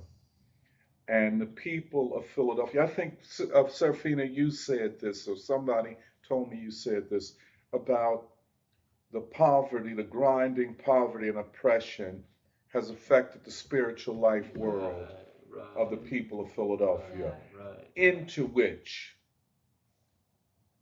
agent provocateurs have inserted themselves. And one message they all have: don't get involved with the free school.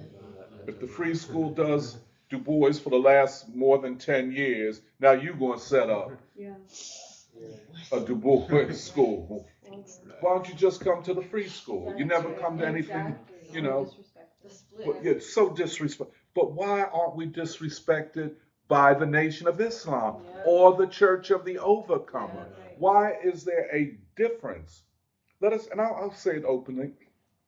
Why are we treated differently by the Episcopal Church, which is the Church of England, which upheld slavery and colonialism? Why are we treated differently by a white-dominated denomination than we're treated by black-led, you could say, denomination? Why? Why is it so difficult? And we have to do backward flips. to even have a place to meet, to do what you say your religion is supposed to be doing. Why is that so difficult? Or why don't you understand? The Nation of Islam understands what we're saying immediately, but you can't get it straight. Could it be the color line? Could it be the white domination of your religion?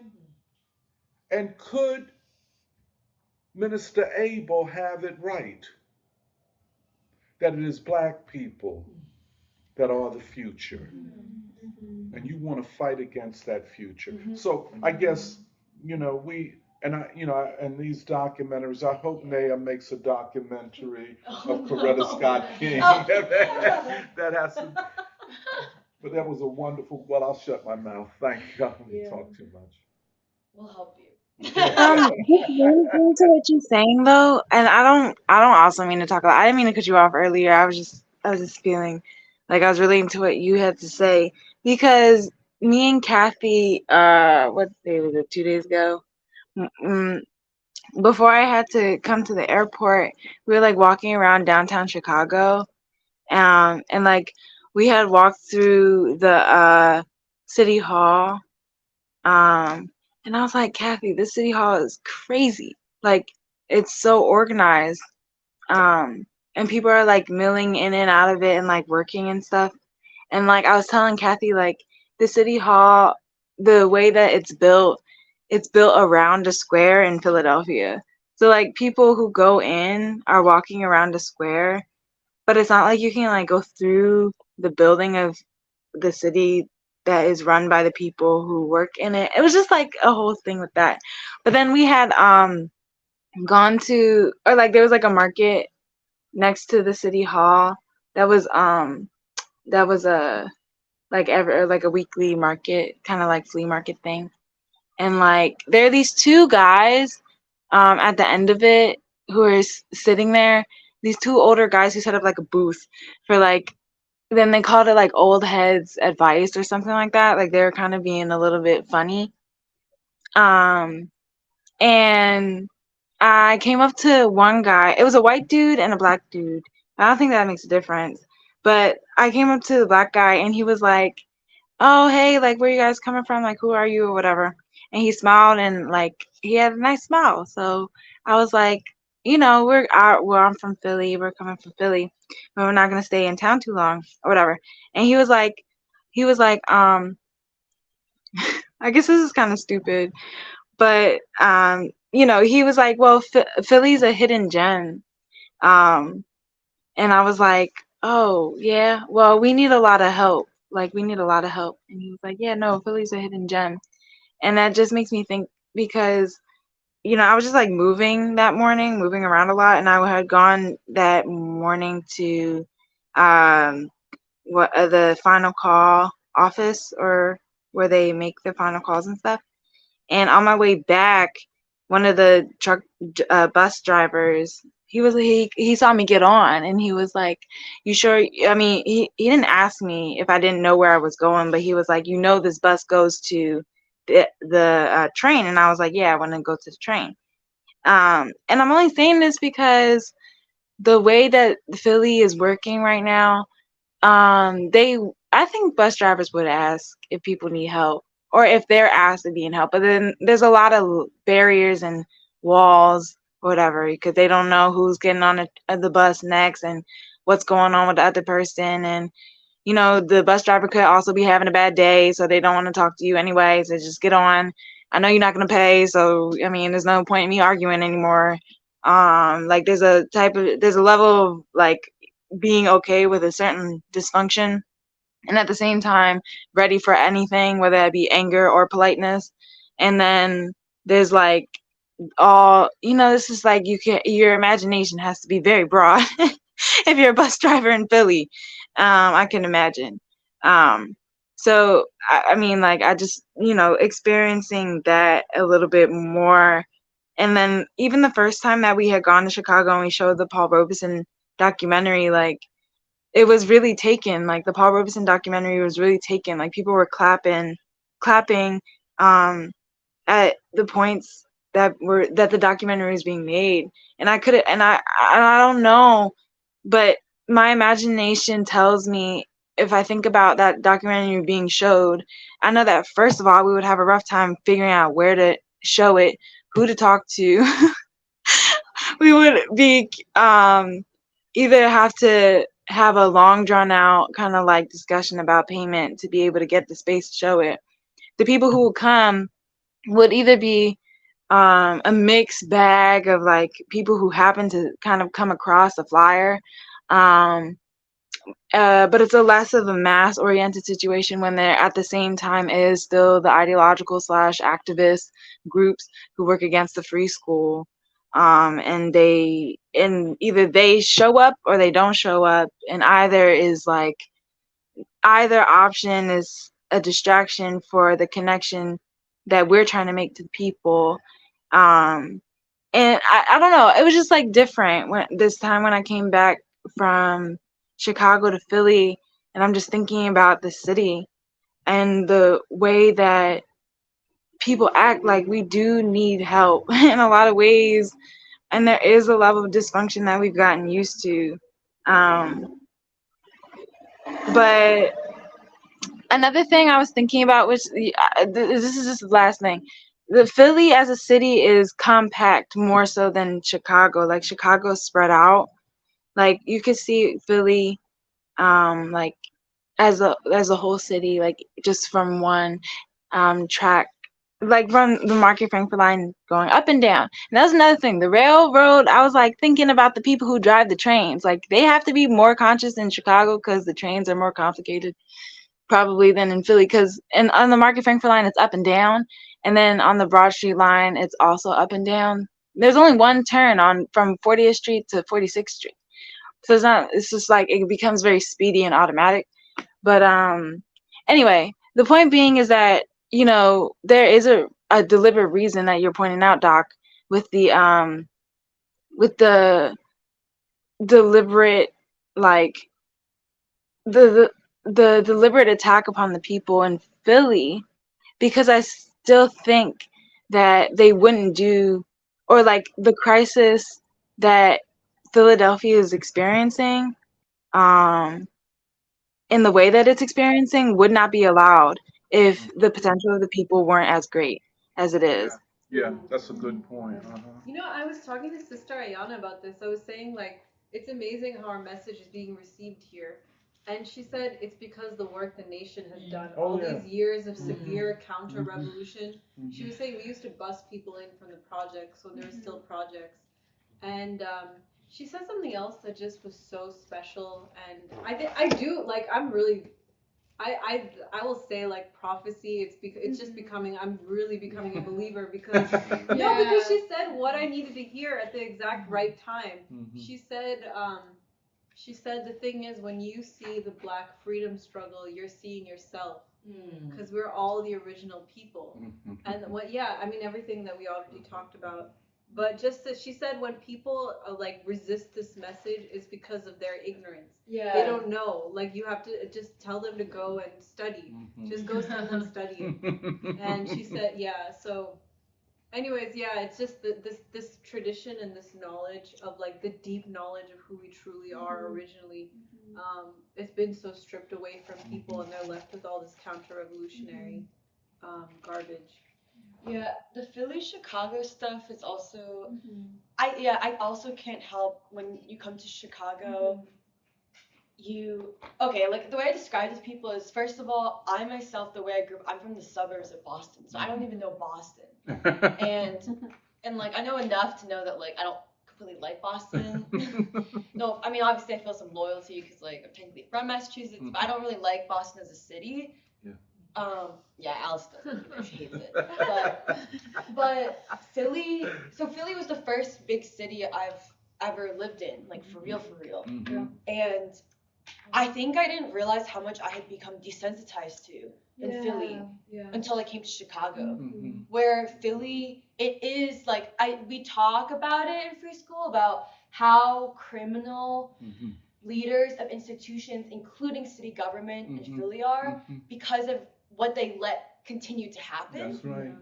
you don't really understand how criminal it is that Kensington still exists until you come to Chicago. And on a basic level, like my friend Barbara complains about something in Chicago. I'm like, I can't believe you're even complaining about trains in Chicago, because in Philly, Yeah. you don't understand how poor, like it actually is poor.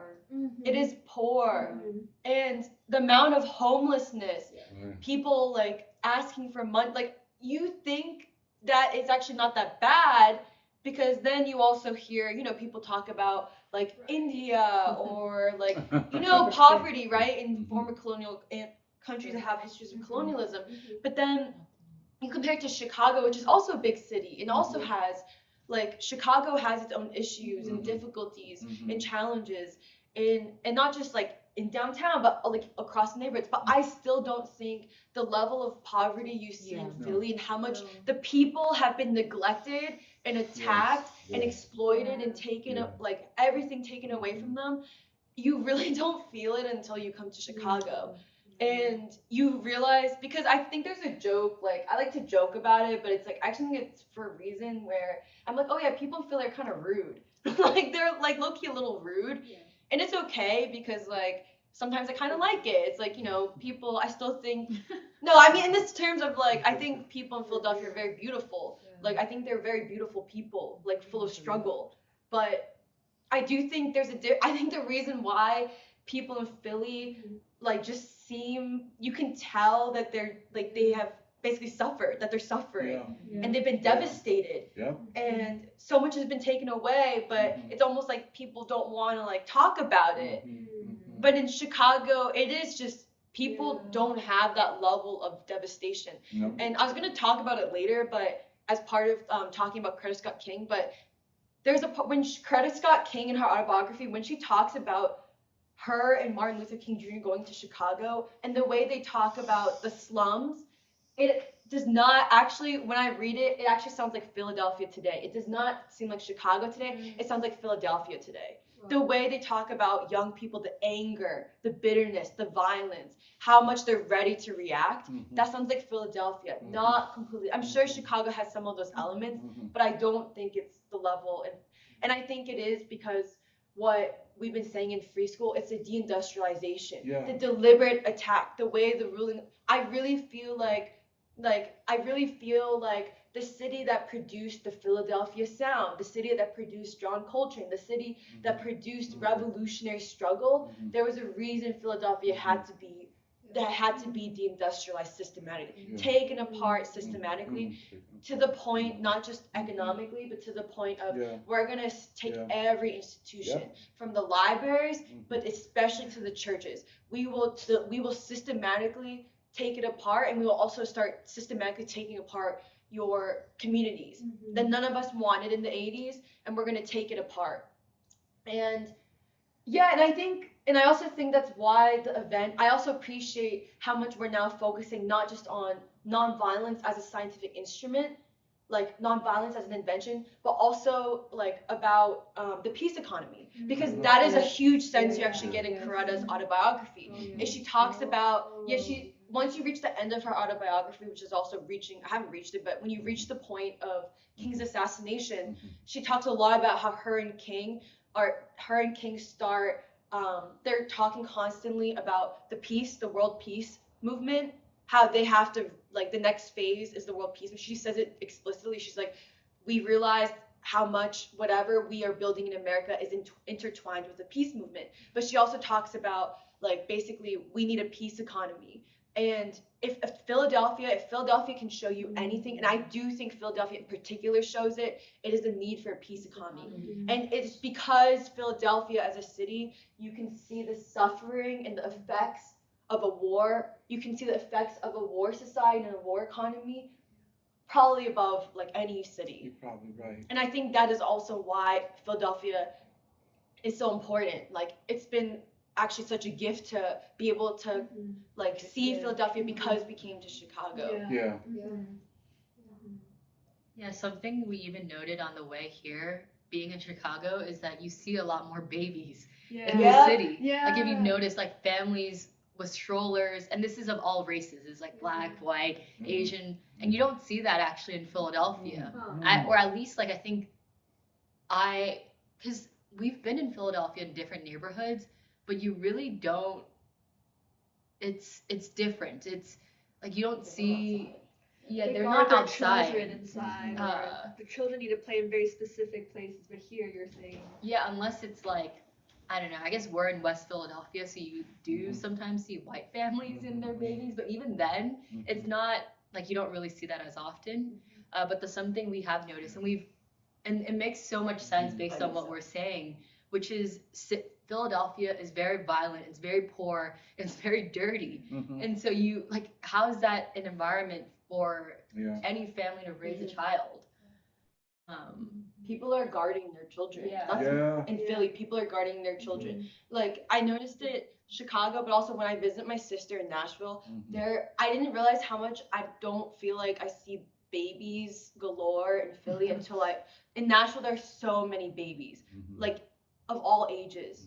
And I think it is because it's not just about like population growth or whatever. It is because in Philly, you guard your children. Like you say, like, and we even know people tell stories about it too, where like that guy in the cigar shop, I forget his name.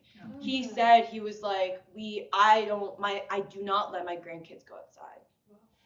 He says, and it's bad because he's like, I know it sounds bad, but I would prefer my grandchild play a video game inside than let them go outside. But see what does that do? But it's also, what choice do you have?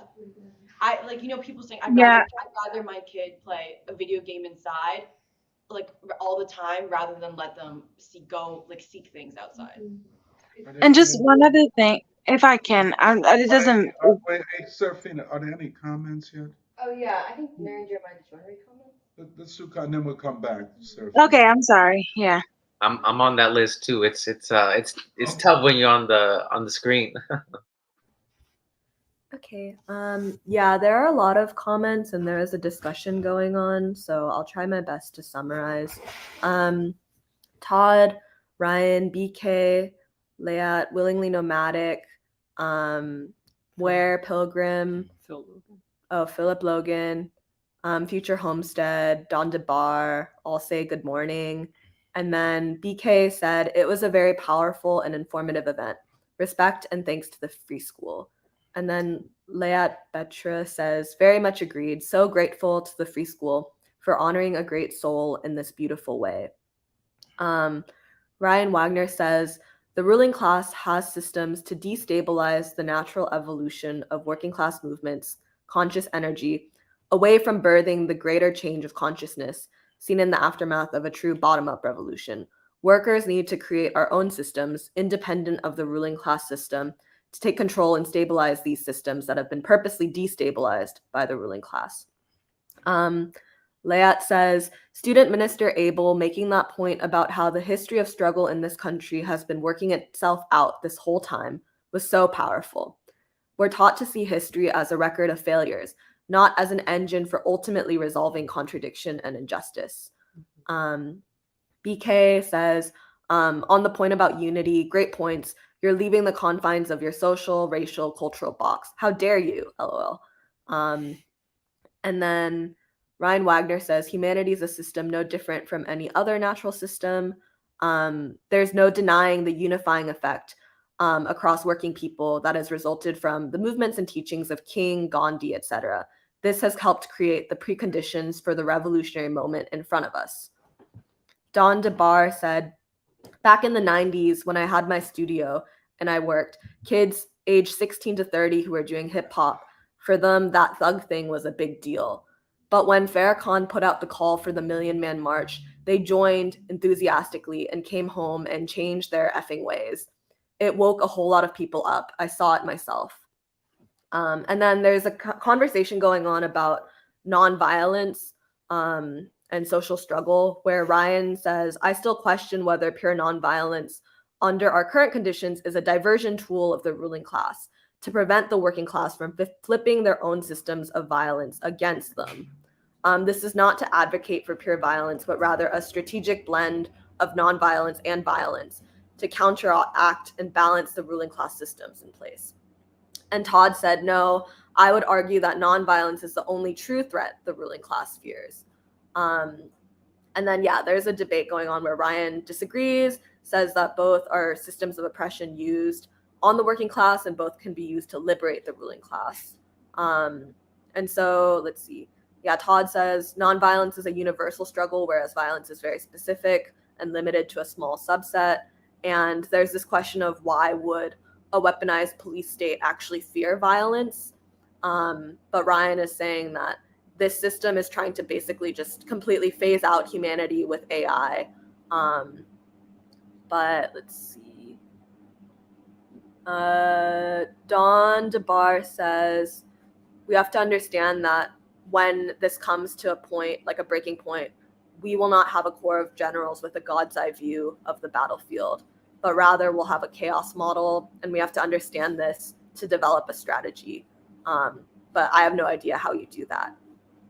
Layat says, can the new America be born out of the mental exodus student minister Abel spoke about?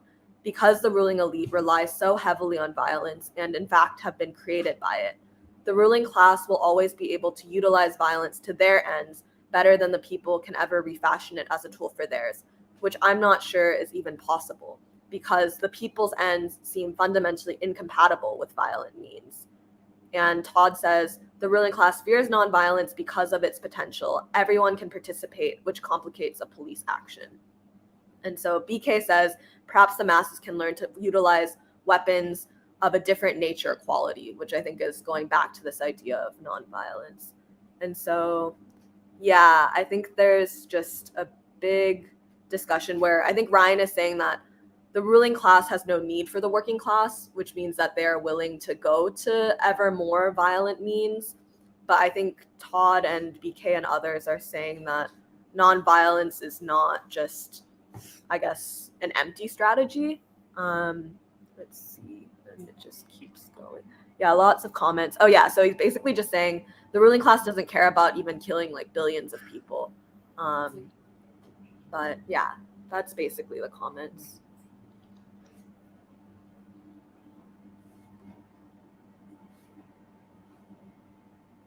Emily, can I make a suggestion? Other people have to speak. But after this round of speaking, could we go into your discussion of Coretta Scott King and wrap it into the Lawson? Yeah, maybe Eddie, you can go. Thank you, thank you. Samir has his hand up too. I guess he wants to go after. Great. I don't want to be the last one. Thank you. Something that really stood out to me during our time in Chicago as well was something Minister Abel said to us during lunch, where he talked about the prophets, which is not what it sounds like. When he's talking about the prophets, he's talking about all these great leaders in history, all the struggles for freedom, and he said that the people of today will know them better than the people that learn from them directly, which really threw me off. I was like, yo, if I was with hanging out with Du Bois, I feel like I would understand what he said a little bit more. So I was very confused, but I really feel that it means that we can take what they have, all these great ideas that have been developed before us, and make them mean something for our times and give them the fullest meaning possible. And so, we have that capacity, we have that duty and responsibility and we can make history. So, that very powerful and encouraging words. And another thing that really stood out to me was when he was explaining uh, the neighborhood that we were in when we were having lunch, where he said that and that neighborhood especially, the a lot of people had fled, and that explained why things were looking particularly run down. He said that people had fled for a variety of reasons, especially I guess the George Floyd and other riots that were instigated by the ruling class, and left the place trashed. All these businesses had to close down because they didn't want to operate anymore for a variety of reasons after that setback. And you know what stood out to me is that this do for self of they wanted the community to be able to provide services and other businesses for themselves that had been that had not returned. And what stood out to me in this place, in this sense, is that it was part of a larger context. You know, because at another point in the discussion, he talked about de-dollarization and how the U.S. dollar is really backed by the military might of the United States, which is diminishing. And so it really clarified a lot for me in that, you know, the doing for self means something in different stages. It's not trying to be, you know, not taking into consideration the world circumstance or the conditions of the environment. It is saying that we can do more for ourselves than what we're presently capable of. Like, you know, you should, if you don't have a laundromat because it burned down, you know, we can make that happen. We don't have to ask for permission. We don't have to. Someone doesn't have to give this to us. And I think that that concept can be elevated to a higher form of organization that I guess we still have to work out. But it gave me the broader concept and the broader possibilities of the do for self philosophy. And overall, I really more and more, I understand the universality of the Black freedom struggle and the teachings of the Nation of Islam through Minister Abel. Uh, this, you know, before when we first got to meet him, to me, it was just the example of of him embodying it to me that, you know, this can mean something for everybody. But then after spending more time with him, uh, seeing the way that he's able to convey the ideas and the teachings of the Nation of Islam to so many different audiences. I mean, he's able to take into consideration somebody and not just their history and their present, taking into consideration their history, their present, even mental state. You know, he has this social adeptness and this attentiveness to people's thinking and even body language. And thoughts. That, I mean, that's what makes him such a dynamic speaker. And in the event, to take into consideration and build off of what the other speakers are saying and how the audience is responding and their anticipation,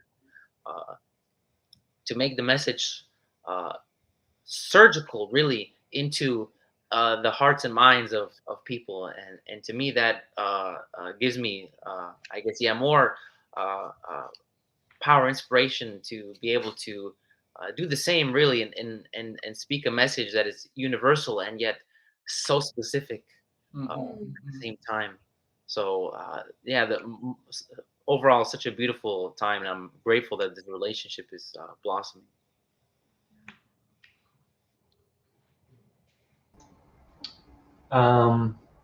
Yeah, I just wanted to speak on the debate about nonviolence versus violence, and just bring up the notion that I think we have here is that nonviolence has such a compelling ability to unify people, and like we said, because it's open to anyone, and it really plays towards the humanity of anyone involved, whereas violence immediately is going to evoke, you know, obviously not everyone can participate in that right off the bat, but it immediately dehumanizes people. It, you know, thinking also on the ideas surrounding nonviolence is, I'm probably not going to pronounce this properly, but satyagraha, which I think underpinning that is this truth force. So it isn't just this like passive thing, it's this idea that we believe in the masses and the rational intelligence of the majority of people, or most people, that the truth will compel this force in a way that you can't, there's really no way to stop. And so in a real sincere way, nonviolence is sort of getting out of our own ways with violence. It's sort of allowing human beings to continue to grow and produce and unify in ways that ultimately will serve the majority of people. And so it's kind of like it's the opposite of a desperate tactic, because I think we've seen how many different ways that violence can be used in a desperate way, and in many ways the movements that I think we think are engineered in certain ways that are on the surface seen as nonviolent, but clearly use very violent tactics that we've seen in Hong Kong and many other places. But ultimately, it's this belief in people and belief in truth being the motive force in the world that those who pick up weapons to try to divide are ultimately fighting reality in a very real way. Yeah, it's been really revealing to study these misconceptions or myths of violence, to really realize how misunderstood it is, nonviolence, and how misunderstood it is. And I think it was Jeremiah who pointed out just how often, how the Nation of Islam is nonviolent, and the majority of people in America go throughout their day practicing nonviolence. We just don't put a name to it. And I just had a throwaway comment about what Emily said about kids in Philadelphia, and I would never raise my kids in Philadelphia. And people really, they fight hard to put their kids in schools outside of Philadelphia. Like I think it's you either send your kid to a school outside of Philly or you move out. And it's a moral obligation, not a moral obligation, something stronger, a parental obligation, because you don't have to be a moral person to love your kids. But I think that's the choice that a lot of parental age people, and I'm surrounded. The reason I'm thinking about this is all day at work, I'm surrounded by dads, basically, or parents, or like my last job, everybody's got a kid. That's all they talk about. You're not gonna the people in West Philly, eventually you're gonna grow up and realize, I gotta move on. Yeah, I also wanted to comment on the nonviolence thing, because I think there's this misconception that nonviolent direct action only really means just like protesting against the government or something. And I think we have to broaden the conception of what nonviolence actually means, in the sense that I really liked what Leah Betra said in the comments, where it was like she was responding to Minister Abel, his presentation at the event, in terms of framing it as more, like much more broadly, as a mental exodus of the people away from the ideology of this ruling class. What will it mean for millions of Americans who are already doing this? But what will it mean for millions of Americans consciously to ideologically withdraw from this ruling class and from the propaganda and ideology of this ruling class? I think that is much more profound than just like framing nonviolence as a question of like the tactics of a particular kind of protest action. And it's much broader. And I think, yeah, I just agree that I agree with what people are saying in terms of like a way that that nonviolence manifests is essentially the ideological struggle. And what I really appreciate about the Nation of Islam is that that we agree, that the Free School agrees with the Nation of Islam, that the ideological struggle is the paramount struggle of this time.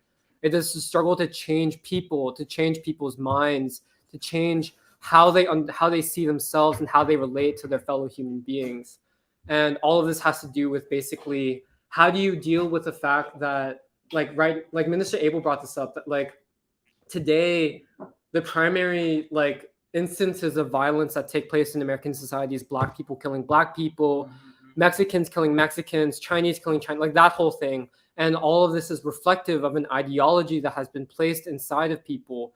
And what the Nation of Islam is interested in, and what we're also interested in, is how do you actually engage in a kind of struggle that will like allow people to like withdraw from that kind of ideology and to seek to struggle and strive for a new kind of unity, a new kind of ideology that is reflected in themselves, but also reflected in the way that human beings relate to each other. And I just feel like we're at a stage right now where people are already ideologically withdrawing from the propaganda of the ruling class. But the question is, how do you make it a concerted and conscious movement? And that to me is how I understand even like this is what nonviolence means today. It's not like it can include protests against the government, but it's so much broader than that. It's more about what is the like literally the struggle of ideas as a nonviolent struggle. and that this is the struggle for the people to withdraw from the ruling class. Sorry. I know I want to go to Emily's thing, so I just want to say one thing. This really makes me think of the whole police brutality, why it's being pushed up so much, because they want to keep people, they want to distract from the fact that people are killing each other. Oh, but politically you can't say that because that's racist. You can't talk about, but it's this is the truth. It's what people are facing. It's what everyone. You just talk to anyone and they say, yeah, it's people, black people killing black people, and yeah, I mean, it's, yeah, I also relates to, I think, what Eddie's question was at the event. What does nonviolence look like directed towards each other? Which is such a deep thing, and it goes to this concept of a nation. Right. And it also goes to what everybody, I mean, what, you know, you keep hearing, you know, I keep seeing it on YouTube, like, we're so divided, we're so divided. You know, first of all, we're divided against each other, and then we're divided against other groups of people, and there's just no unity as possible without, you know, love for each other. So I just wanted to bring that up because I really think this police brutality, how much it gets pushed, how much it's become a signifier for the black movement, but that's not what the nation is talking about at all. I mean, yes, police brutality is a horrible problem, must be confronted and completely done away with, all of that, but the violence towards each other, we can't do anything if we can't talk to each other. That's right. Well, it is related to Coretta because it's interesting because she has like a long, like, she has a long passage about it, but the other thing with the police brutality stuff is, first of all, and it was Doc who brought this up to me, but Doc was the one who also connected. I remember I was talking to you about that New York Times video showing how veterans of the Iraq War, white and black, came back so, like, basically suicidal. So many of them kill themselves through alcohol or actually like shoot themselves. Or they're awake at night thinking about how could I have put my knee on an Iraqi man's back when this country, this government now has their knee on my back. And then you're the one who brought it up where you're like, actually it's the violence that is made okay, the violence that you experience out, like when you're sent abroad, but then even the way people are impacted at home. But once those soldiers come home, like so much of that violence is actually made okay or like seeps into the fabric of the country. Like it seeps into the people themselves in the country. And because I think it is true, even just in terms of facts, that there also are a lot of military personnel who become police officers. Absolutely. So there's that connection that I think people don't talk about with the police brutality issue. But it was also interesting reading Coretta's autobiography, where she makes a point to say, like, it's when her and Martin, they go to Chicago, they start moving north, where she talks about police brutality. But see, she doesn't talk about it as like a police brutality movement. Instead, when she talks about police brutality, first of all, that kind of police brutality that they're talking about, those riots, the rebellions, the uprising, the riots, and then the like harsh police brutality. I also feel like it's different. There's similarities to today, but I think there's also differences. But the other thing she says is she talks about police brutality where she says the police, she says it's the young people they don't start, she was like, me and Martin, we see the young people who start who riot or start the uprisings. We don't see them as people who do it just because they want to, but she's like, they're triggered to do it. And oftentimes it's the police. She describes it as it's the police who trigger them to do it. Like she gives an example where she was like in Chicago, like these young kids were so hot because no one has AC, there's no air conditioning. And so in the hot summers, they'll like unscrew fire hydrants. She was like, the kids around the block, they unscrewed the fire hydrant to be able to like play in the water and find relief from the heat. But then she was like, but the police came and like basically provoked them. And so the young people started throwing rocks at the police. And she was like, she says, me and Martin, we are in agony because how do you reckon with the fact that like, although we don't agree with riots, we don't blame these young people. And I feel like, I guess I just wanted to make the point that like, even the way she talked about police, it's within a larger movement of moral, within the larger movement of both the moral and political change that was being spearheaded by the civil rights movement and like the Poor People's Mm-hmm. Campaign. But it's very weird today that people cherry pick the police brutality as something in of itself, which hides the real enemy, Yeah. which Right. Coretta herself Right. talks about, where she was like, yeah, and there's this beautiful quote where she says like basically the summer of riots in Chicago. I forget. I think it's 67. 67. She says, as the summer went on, Martin continued to think hard about a real solution. He wrestled with these problems as he traveled all over the country speaking. Everywhere the press would ask him about the riots, and over again, Martin would answer, quote, I condemn the violence of the riots, but I understand the conditions that caused them. I think we must be just as concerned about correcting those conditions as we are about punishing the guilty, end quote. And then she also talks a lot about how Martin takes it so personally. Anything that happens in the country, especially with Black people, he takes it personally. One person killed, one person injured, how much agony he would be in, because Martin felt like he was like, humanity is like my child. She starts describing it more and more like that. And so she says Martin's agony was all the more intense because he felt that our nation was not willing to face up to the basic causes of riots, which were in essence a moral issue. He would say, quote, I seriously question the will and moral power of this nation to save itself, end quote. He knew that only the nation could save itself from destruction, which is also, I feel like, goes into our discussion about nonviolence, because only we can save ourselves. And so the only tool that can help us save ourselves, the sword that heals, is nonviolence. And so I don't know, and I guess maybe this can be a segue, if it's okay if I just segue into Coretta, but Please. I don't know, just like, I've been reading, I've said it like so many times, but that now Doc is like, you might as well just say on preschool. But I've been reading Coretta Scott King's first autobiography called My Life with Martin Luther King Jr. And it was actually Raju and Nananda who first introduced me to it, but I never read it completely until I started reading it, just for my own spiritual sanity. And she wrote it in 1968, just a few months after King was assassinated. And she writes a second autobiography in the 90s, which I actually don't like as much, but I want to revisit it because I think it is important to understand her thinking in the 90s. But the first point I want to make, and Nuri can also help me out because she's joining me on this journey of reading Coretta's autobiography. But yeah, Nuri and I both talked about it, where first of all, Coretta, I love the way she writes. In some ways, I find her to be a counterpart of King. The way and I think it actually is a reflection of the fact that she comes from a small rural town in Alabama, Marion, where the way she talks is very, it's just very to the point, and it's also very humble.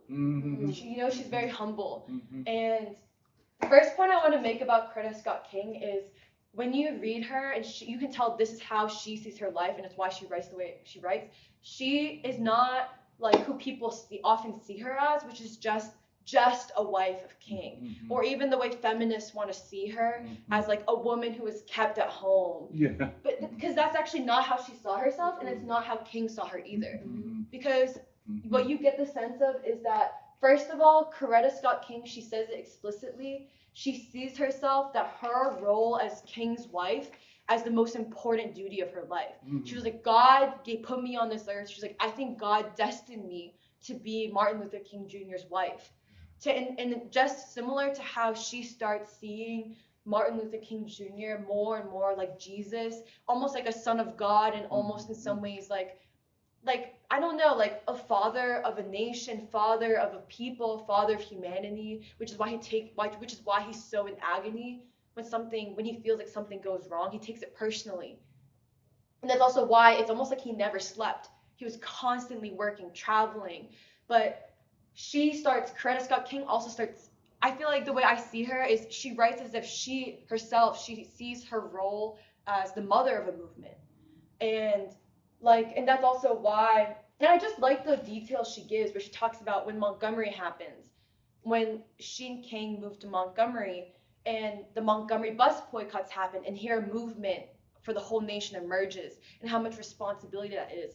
She talks about it where she says, there was no such thing as privacy anymore, and I didn't resent it. And she said, there's no privacy because me and King, like her relationship becomes the heart. Their relationship, being husband and wife, becomes the heart of a movement. And in some ways, it's like the way she even understands herself is so deep.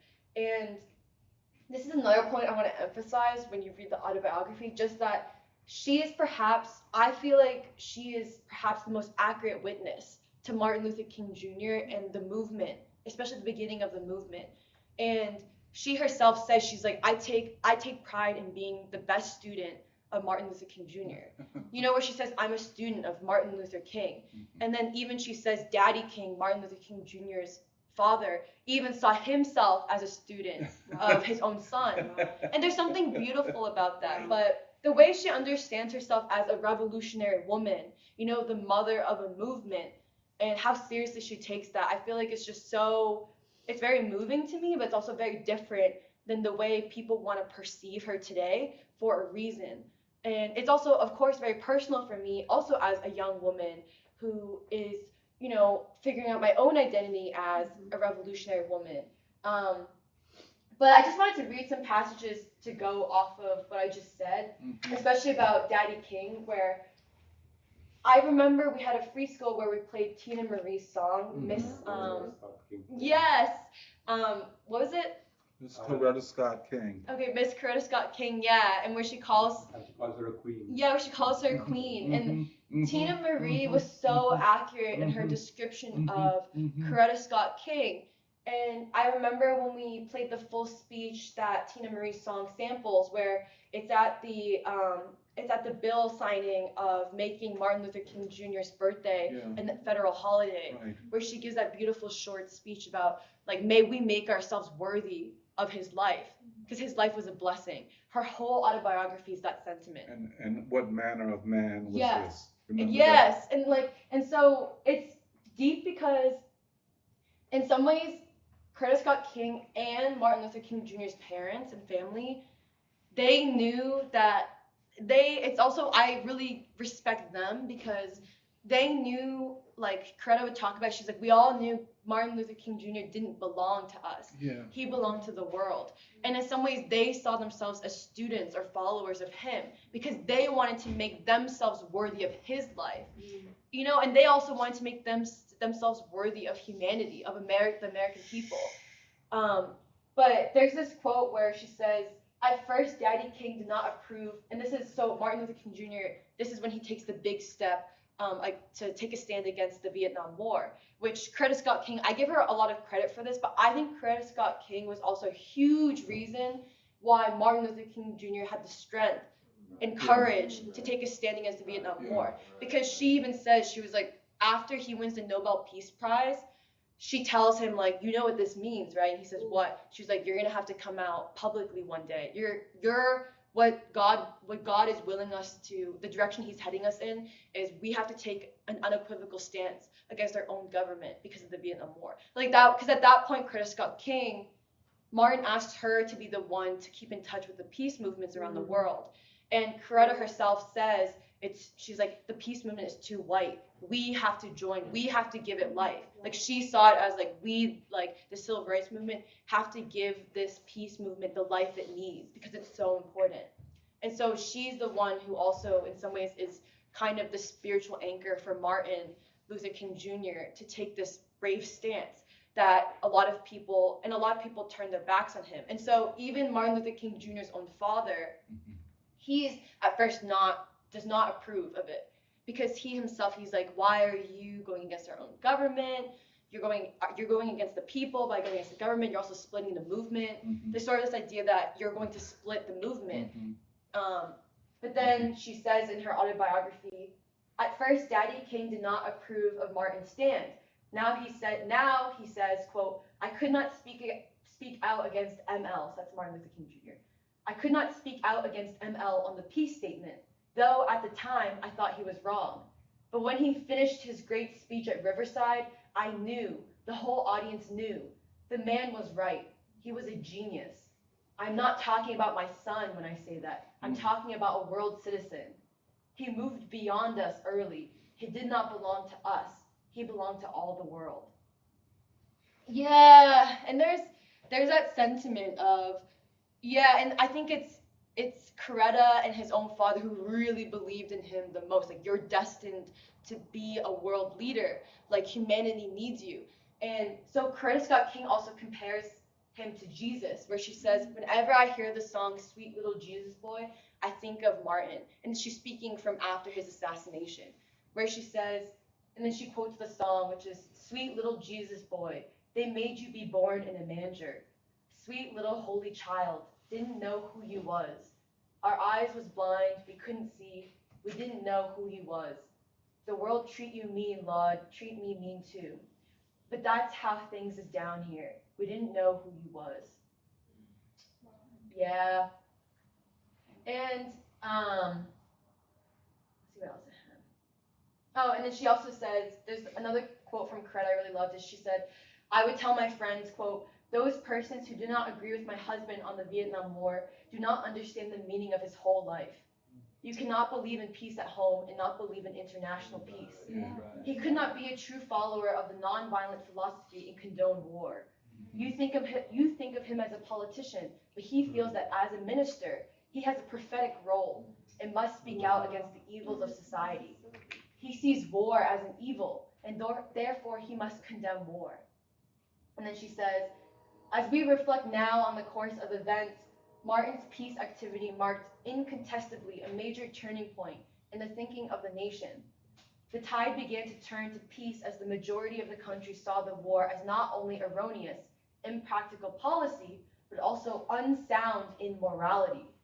I think history will mark his boldness in speaking out so early and eloquently, despite singularly virulent opposition, as one of his major contributions.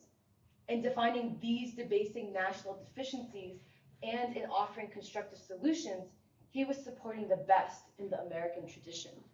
See, that's Coretta. So brilliant. Like, I really just don't think Coretta Scott King is given her intellectual credit, because her biggest, I think it also says a lot that because she even says, and this is why I also love hearing about her, the way she grew up, because in some ways I kind of see some of myself in her, where she says she went to Antioch because she left the South, her small town in the South, to go to school in Antioch, which I think you spent some time at, right, Doc? Yeah. And Antioch is known as this like very progressive northern school, but it's actually in the Midwest in Ohio, I think set up by abolitionists. Oh, no, set up by abolitionists. And when she was graduating from high school, it was actually hadn't been desegregated yet. It was still white students only. And she goes, the small like southern girl goes north, and she talked a lot about how going to the north was a huge shock to her, where she was like, I had never been around white people. And she basically says, she admits, she's like, I became low-key like a liberal feminist. And then so when she goes to Boston to go to attend classes at the Boston Conservatory, because she wants to be, she wants to be an independent woman. She wants to be a musician. She's very headstrong. She's brilliant. She's really smart. And so Martin Luther King Jr. starts courting her, and she was like, I don't want to be with this guy. He's short, and he's short, and he's just okay. Because she's beautiful, and she's like has a lot going for her. But then she was like, I knew something was special about him, and it takes a special person to. She was like, for her, she was like, I never thought I would get married that young, and I never thought I would just be someone's wife. And she was like, but the best decision I ever made, and it was God's role for me. She says it was my divine role. It was being Martin Luther King Jr.'s wife. And she said, I realized that by being his wife together, what we'd be dedicated to, it would be a better application of my talents than just singing. And it was kind of beautiful the way she understands, because she's also young at this point. She and Martin Luther King Jr. are like 21, 22, I don't even know. And then she talks, and then of course they move to Montgomery. They decide to leave the comforts of the North, Boston, to go back to the South, because that's where their people are. And I love the way Coretta Scott King says, she was like, she was like, I'll admit, I would have been the woman with any other man. I would have been the woman who wore the pants in the relationship.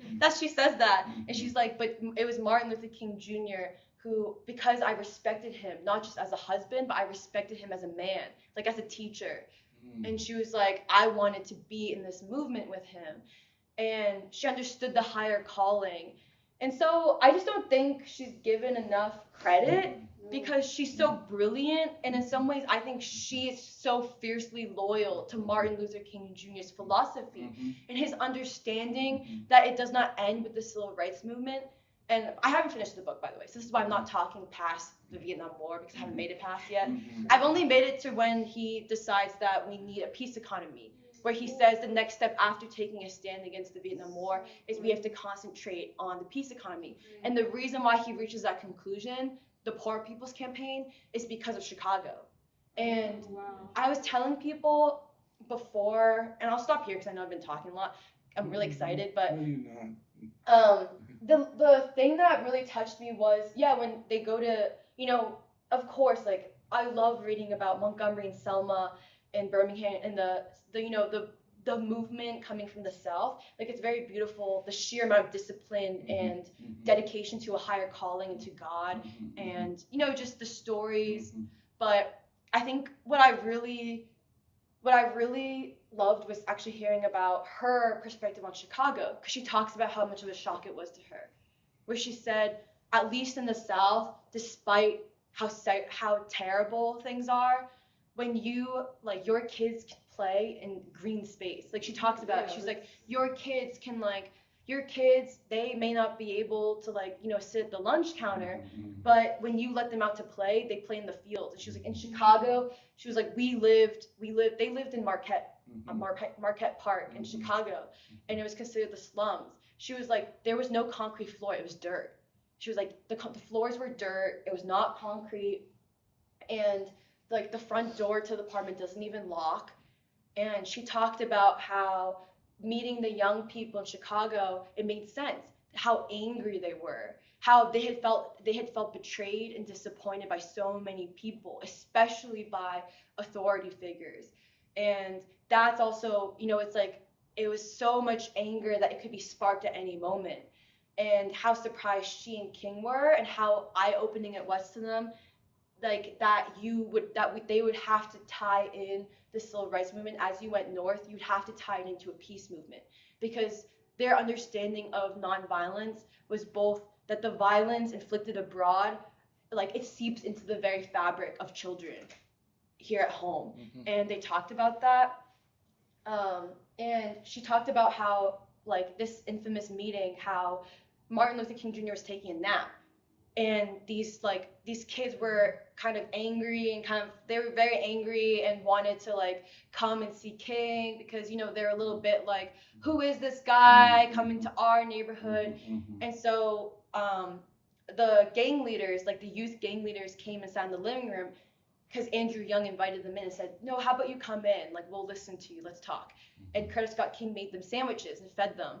And then Martin woke up, and he came into the living room and had just woken up, and Coretta was like, these young men with bravado, suddenly they were young again, looking at a hero. And their eyes were wide, and they're like, is that really you? Because they didn't believe it, that he had come to Chicago to live in the slums with them. And Martin was like, yeah, it's me. And so they had a conversation, and one of the gang leaders said, I don't have faith in anything or anyone, but there's only one person I have faith in, and it's you. And it was just really moving to read, because also, one of my favorite passages in the South was that when Martin Luther King Jr. was still the preacher at Dexter Church in Montgomery. Dexter Avenue Church in Montgomery. Coretta was like, all the women who were part of the bus boycotts in the congregation, they saw King as their favorite son. They so adored him that one woman was like, there's no way that your own mom could love you more than I love you. It's so sweet. And then people would call Coretta their daughter. And that type of faith and reverence for someone like Martin Luther King Jr. And he says in his like Coretta concentrates on this a lot, where she says Martin was almost disturbed. He was almost disturbed by how he knew that he was not Martin anymore. He was a movement. That he even said, a man like myself who is dedicated to a cause does not need a family. And it's like this thing, and Coretta was like, I didn't resent it because I knew what he meant. This thing of like, you are no longer like Martin, but you are something else. Like, and to meet that calling, that's also why he was very stressed. Like Coretta was like, he was very stressed all the time. He prayed all the time because he said, like, I think she says that he would say, someone like me at this point, like I have given myself to history, Right. and I can't afford to make a mistake. Yeah. And that level of pressure, and that's also why he really relied on Coretta. And so there's this passage, I forget where it is, where this passage where after he gave his great Riverside speech, he was very saddened and stressed that people had turned their backs on him. Yeah. And so Coretta tried to cheer him up. And she said, if it helps, like I will always have faith in you. Like I will always be by your side. And then Martin looked at her and was like, that means everything to me. Oh. So that's Coretta Scott King. That's also why I think even after his death, she was so devoted, fiercely devoted to his legacy. Because she saw, it's just very emotional. There's a lot more to say, but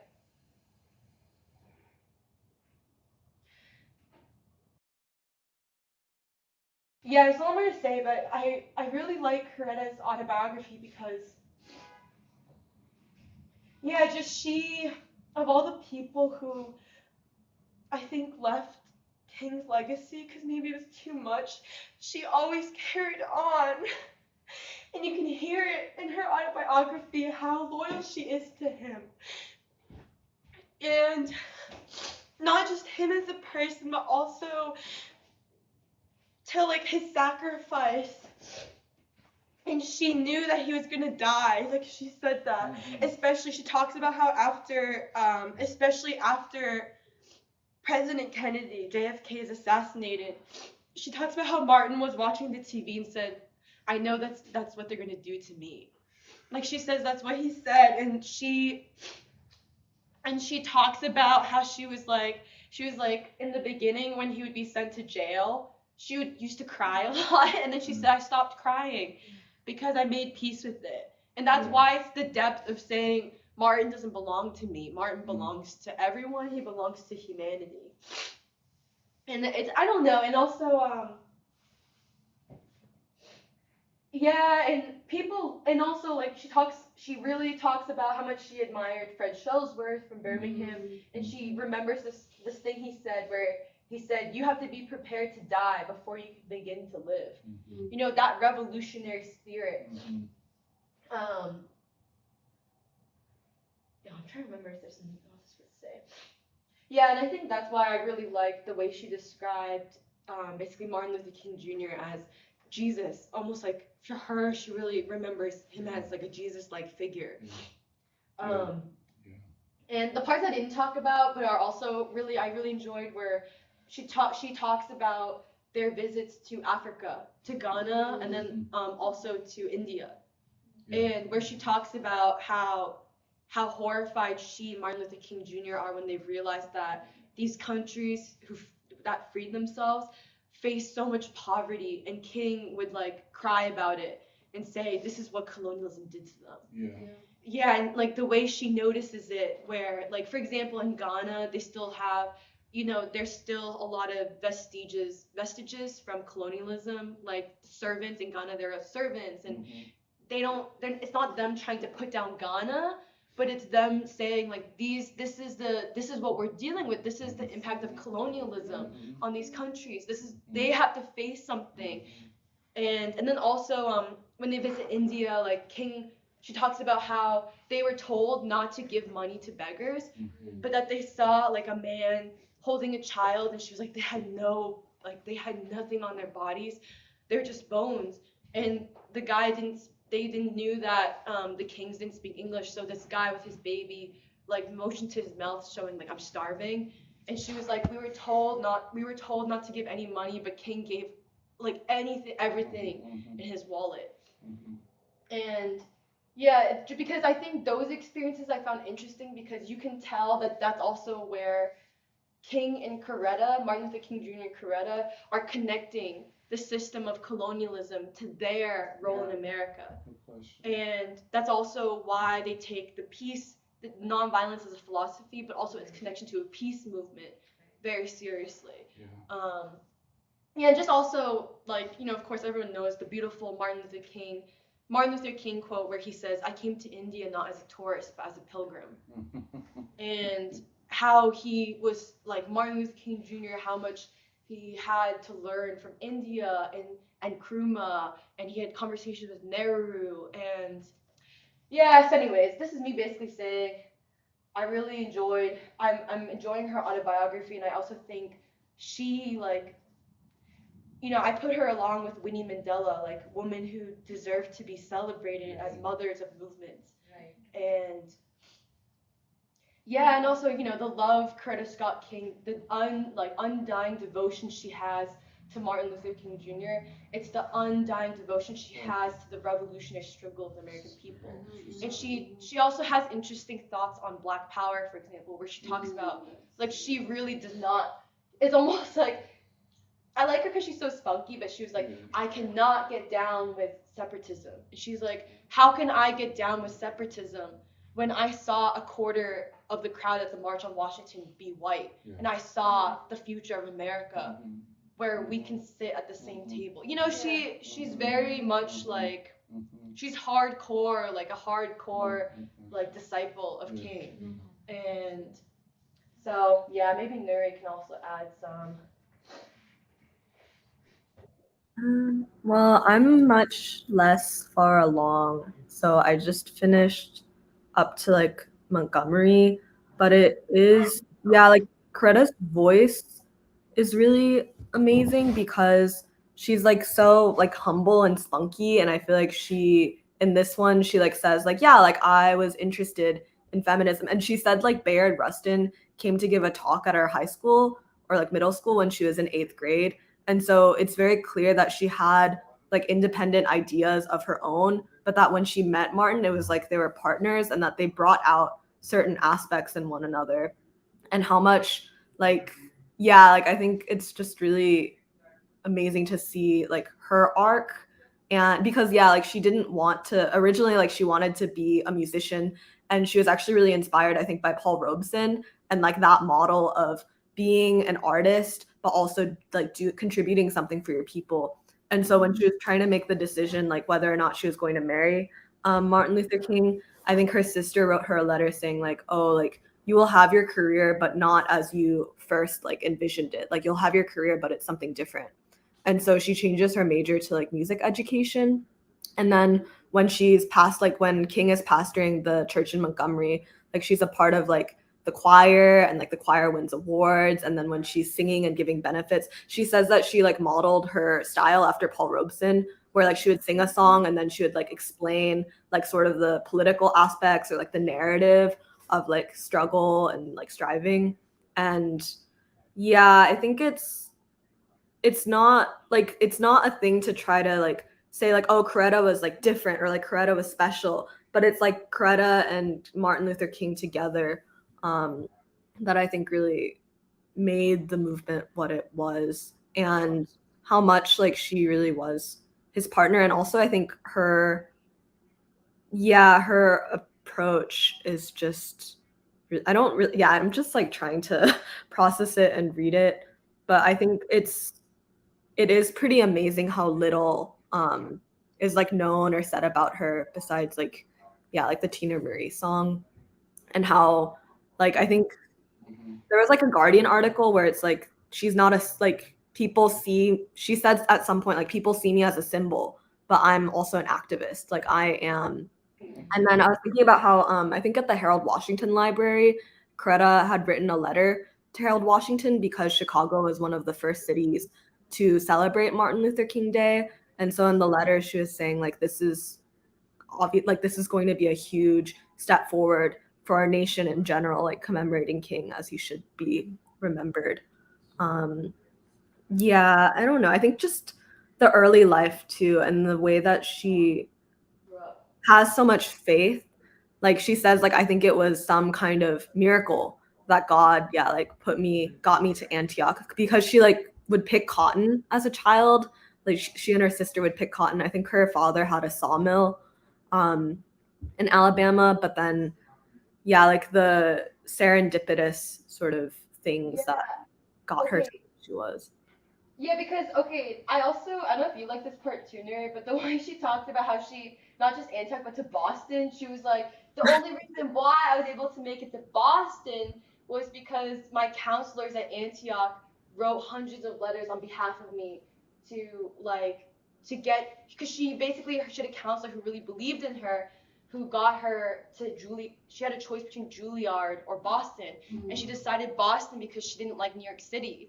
And then, so that was a choice, a serendipitous choice. But then also, and the fact that someone believed in her enough to send letters on behalf of her to get her in. But then also the parts where she said the only reason why she got into Antioch was because when she was a little girl, her mom made her and her sister walk 10 miles to high school, it was the good high school, but you had to walk there because there was no school bus. And that high school was from Reconstruction times. Because it was a high school started by Northern whites who came down to educate the children of slaves. And so that school was still existing. And she even talks about how her white teachers were shunned by the white community. And so these white teachers just lived with each other. Yeah, and then the way she made it to Antioch is because those teachers taught the kids how to sing in a choir in school. And then to fundraise for the school, the little kids would do a tour of certain college campuses to raise money as like a children's choir. And one of those schools was Antioch. And then, so when Antioch decided to desegregate and accept black students, they thought about that. They were like, oh, what was that school in Alabama? What was that school in Alabama that like had such nice singing? And so they asked Coretta Scott King's high school, like, do you have any recommendations for a black student to come to Antioch? And it was Coretta's older sister who was chosen to go. And then because her older sister went to Antioch, Coretta Scott King went to Antioch. So it's basically, she talks about how like God, it was some ways, I think it was my destiny. Like who would have thought that a girl, like a little girl from Marion, Alabama, would end up in Boston and meet Martin Luther King Jr. And yeah, it's just a really beautiful story. Yeah, one thing that even the way that you guys are describing it, like whether it's the Antioch thing and how that was made possible by Reconstruction, but even the way that you, like both of you were describing, like how Coretta, I guess similarly with what was his name, Harry Belafonte, were like not just inspired by Paul Robeson, but were in some ways like products of Paul Robeson.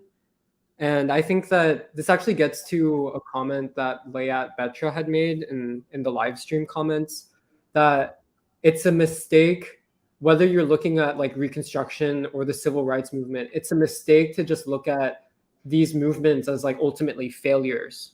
Because it's like Reconstruction, although there was a counter-revolution against it, Reconstruction still made possible the education of a Coretta Scott King. And you know, the same way that they try to portray Paul Robeson's life as just like a sad, bitter end and a failure, you know, actually Paul Robeson's life made possible the lives of Harry Belafonte and Coretta Scott King.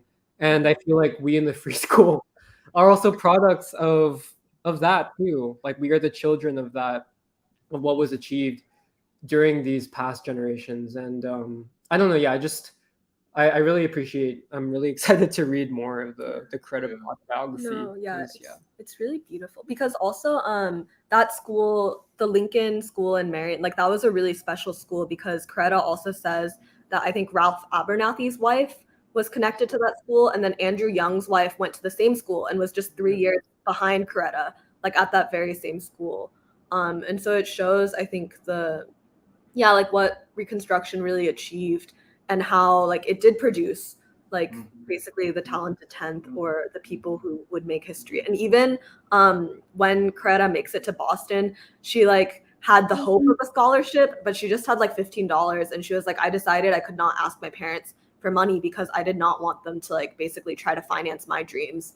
And so she goes to Boston with $15, and then she is like eating peanut butter and like crackers for like her last meal to try to save money. And then she had just enough money, like she had 30 cents for a round trip subway fare. But then she gets a call from like a acquaintance that she met like once, who is this older woman. And then when Coretta like basically like confesses like, oh, like this is my situation right now, the woman like really arranges things on her behalf. And it's like the connections of, I think, like Black people wanting to like give and wanting to like basically believe in like the new generation to be able to build something.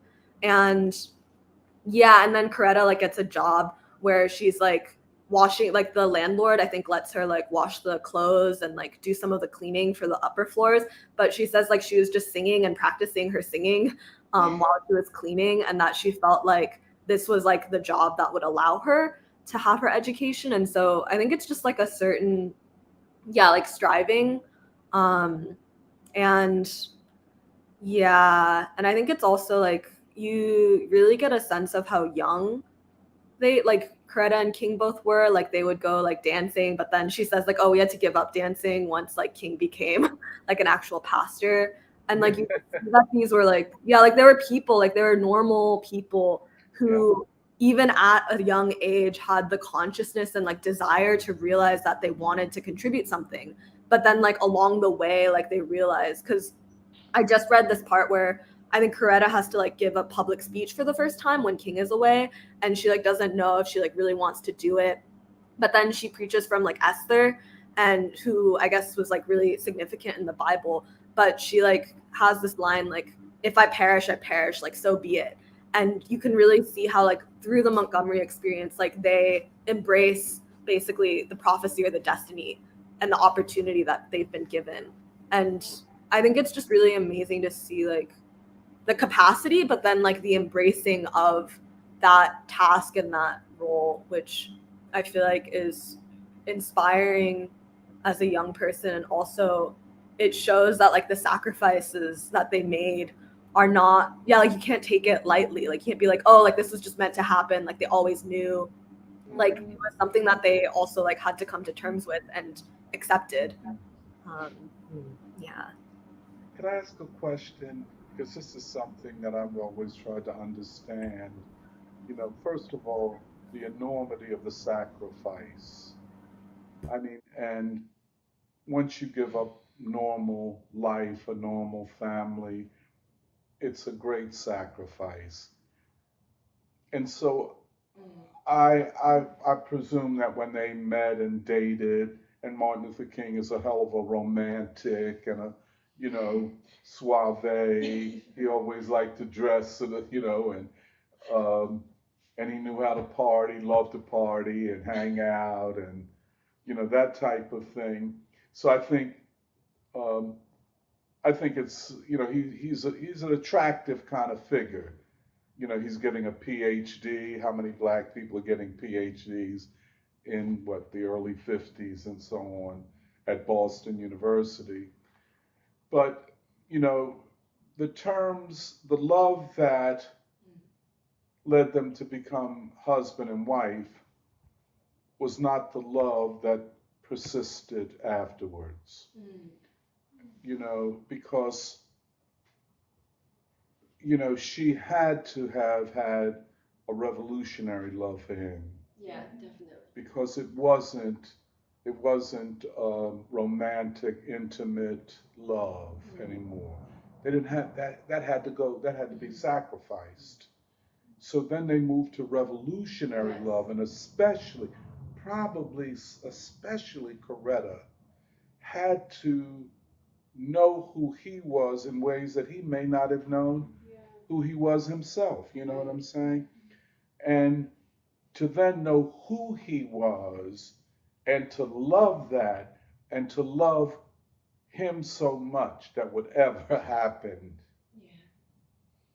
because she could have been killed, their children could have been killed, But even worse than that, to lose him and to know that no matter how much you loved him, you were not going to have him all of his life because he was not going to live a long life.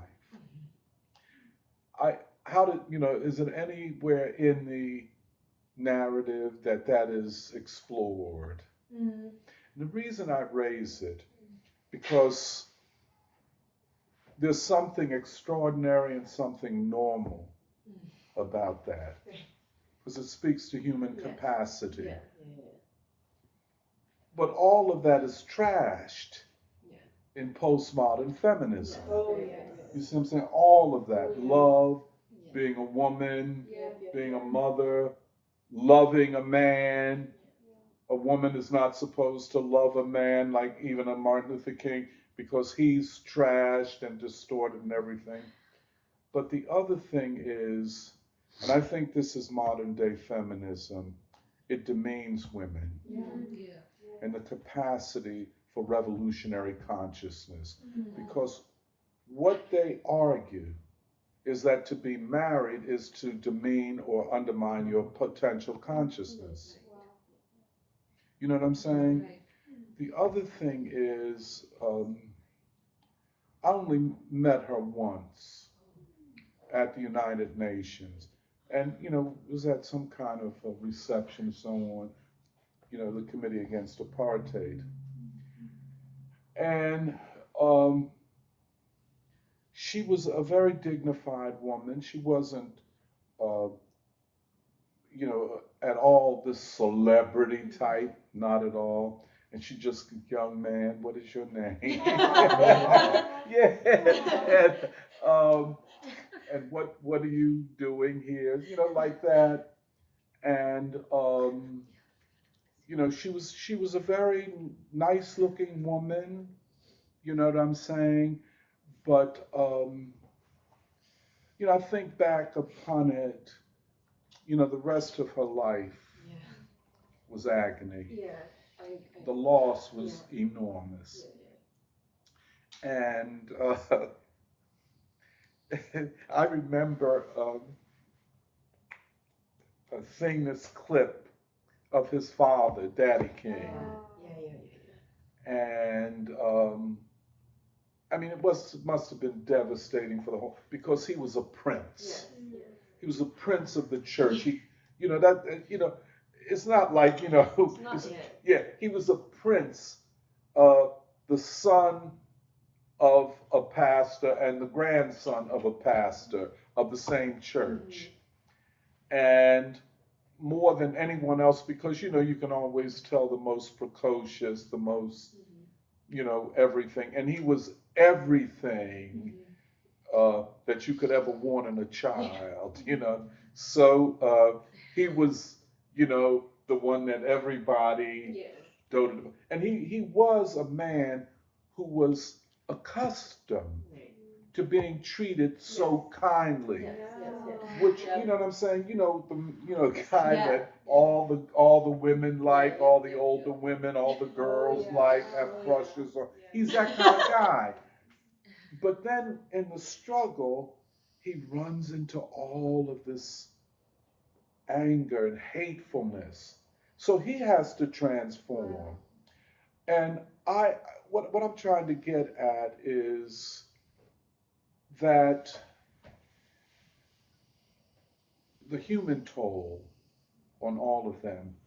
And you have to remember, he's assassinated at 39 years old. 39, before 40.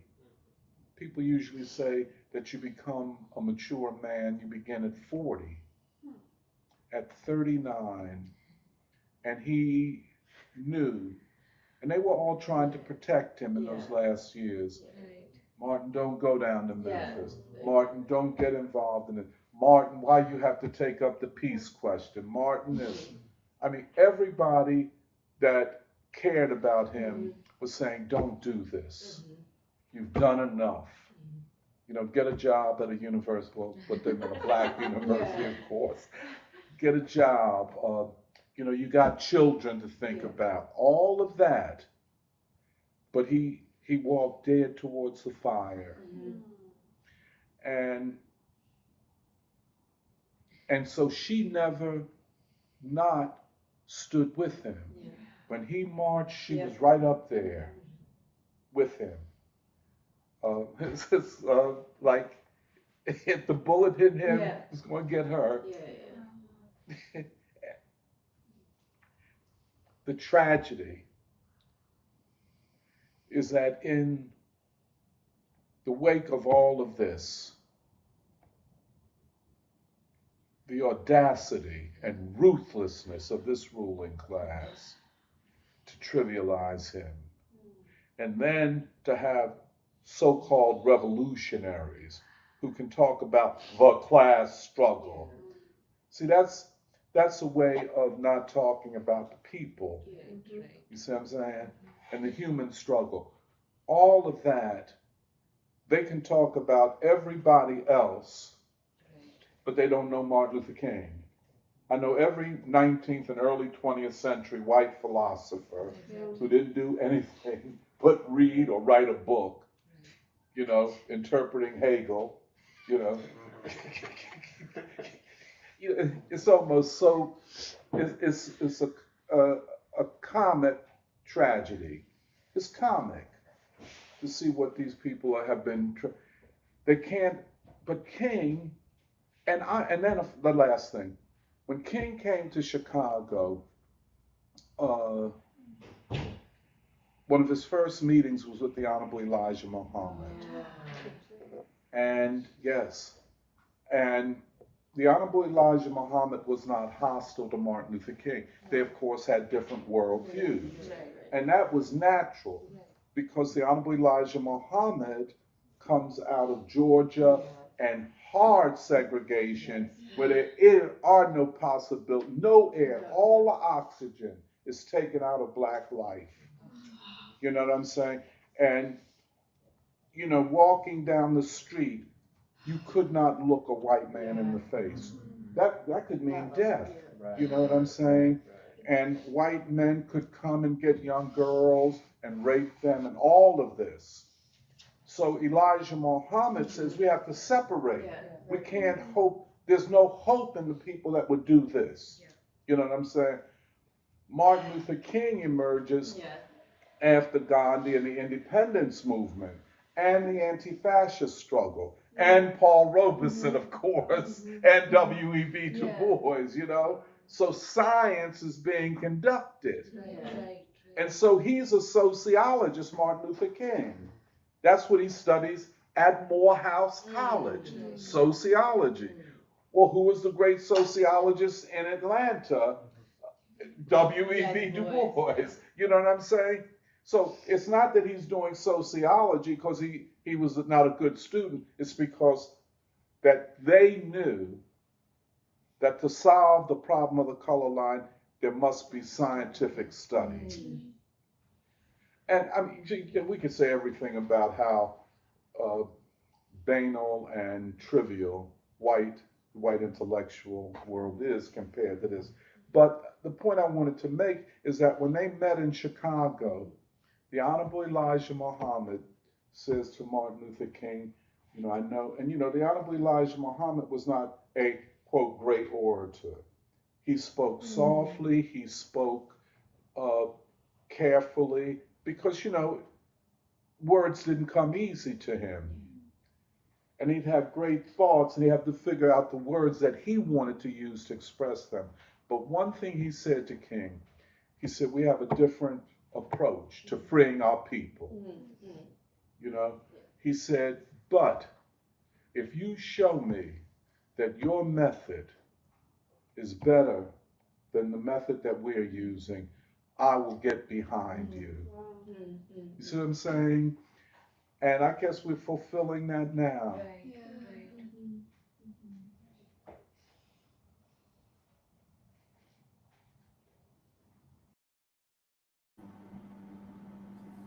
Okay, I can read some more comments. Okay, Ryan had said, I don't think nonviolence is an empty strategy, to be clear. let's see. And then there are some thoughts about, I guess, the semantics of the term violence versus nonviolence. He's talking about a system. But Layat says, both Coretta and Martin are so necessary if we are to find clarity in the way forward. The reverence they've had for each other and for the world is a model for how we must see and treat each other. Thank you, Emily, for your sharing. And Nabila says, like Khadijah and Muhammad, peace be unto him. And she says, yes, this makes me want to read it too. And she's listing other partners like Ozzie Davis and Ruby D, Dr. K. Kambon and Dr. N. Kaban, I guess King and Malcolm, Elijah and Clara, Paul and Islanda Robeson, Mr. and Mrs. Du Bois settled in Ghana. And let's see. Yeah, Ryan says, King was taken by violence, and therefore with time, his revolutionary energy has been recycled back into the people who experienced it and came after him, not without loss, but also not without benefit to the revolutionary minds of the future. And then Todd says, see, Emily, Coretta wanted to go to Boston, saying that there is something. Back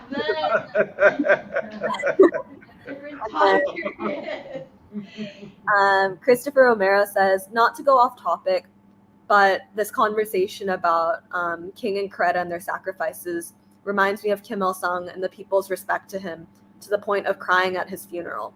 Western media called it weird, yet put more emphasis on celebrity drama. Media tries to make respect and love for real people's sacrifices to be weird and pushes nonsense onto the public instead. That's true. And then Ram Mohan Rai says, good morning to all.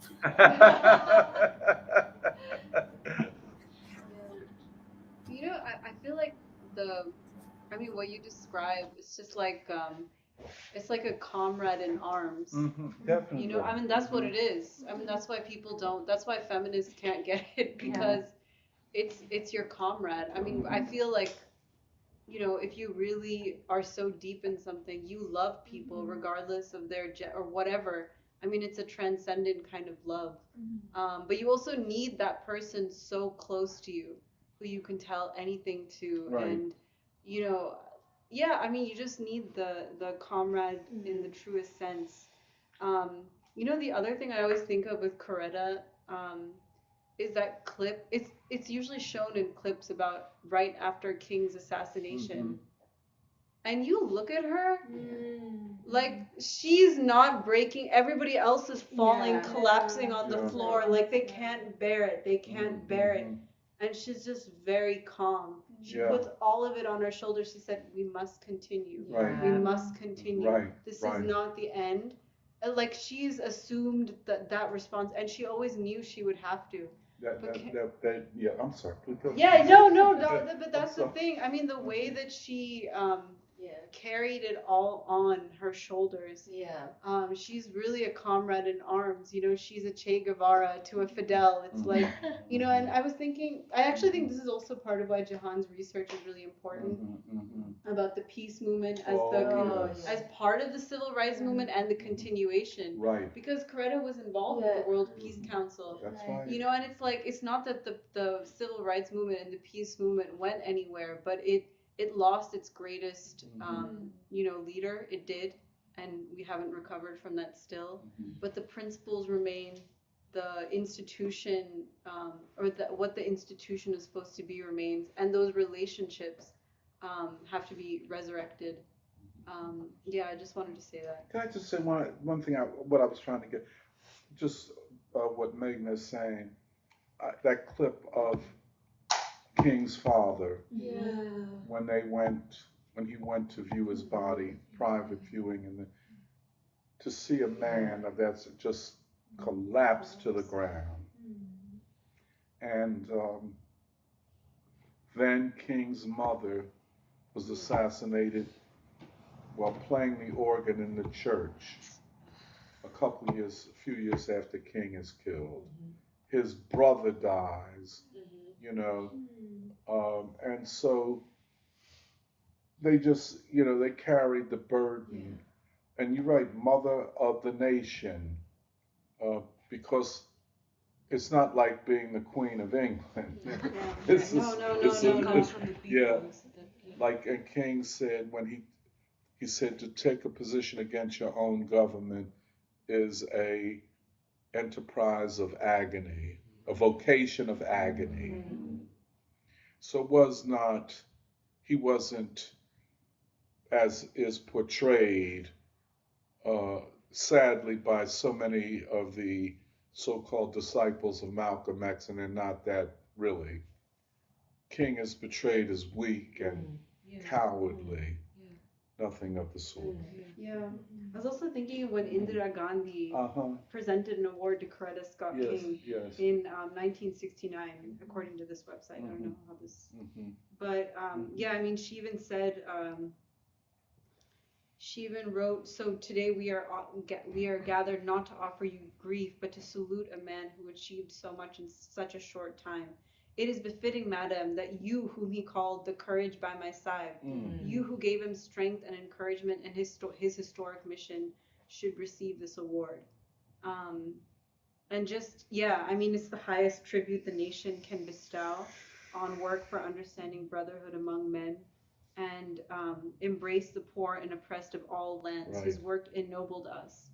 He spoke of the right of man to survive and recognized 3 threats to the survival of man: racial injustice, poverty, and war. He realized that even under the lamp of affluence, which was held aloft by science, lay the shadows of poverty, compelling 2/3 of his people of the world to exist in hunger and want. He proclaimed that mankind could be saved from war only if we cared enough for peace to sacrifice for it. So, yeah, I mean, just this recognition of courage by my side. Wow. Yeah. Can I read this one part? It's really related. So this is right after, well, it's during the bus boycott in Montgomery. And so Coretta has just had, like, they just had their first baby, and then they're sitting on the porch, and then their house gets bombed. And so then after that happens, like, Martin is out, and then it's Coretta, and then the baby, and then this woman from church, because King always insisted that there would always be a church member staying with them. And so after the bombing, like, both of their parents come and are trying to convince them to leave Montgomery. And so and then she says, "My father made me very nervous, pacing the floor as he tried to convince us to abandon Montgomery." And Daddy King's booming voice seemed to explode as he laid out the potential danger ahead. Quote, "Come on back to Atlanta. I need you at Ebenezer. It is better to be a live hero than a dead dog." Martin shook his head and stood his ground, looking like a little kid before his father. "I think you need to step back and let someone else lead for a while because they're after you," my father told Martin. "I will take Coretta and the baby home for a while until things cool off." And Coretta says, "It took a lot for me to stand my ground as well. I will not be returning home," I said. "I would not be happy if I left. I'm going to stay here with Martin." As I heard the flow of words streaming from my mouth, I felt as if I had an ear to my soul. The more I spoke, the stronger I felt. I had watched my father confront terrorism as a child. I was not new to the forces of hate and evil, but I had never been in a situation in which I had to make a personal commitment, to put my body on the line, to know my life could be taken from me. I had never faced my own test of endurance.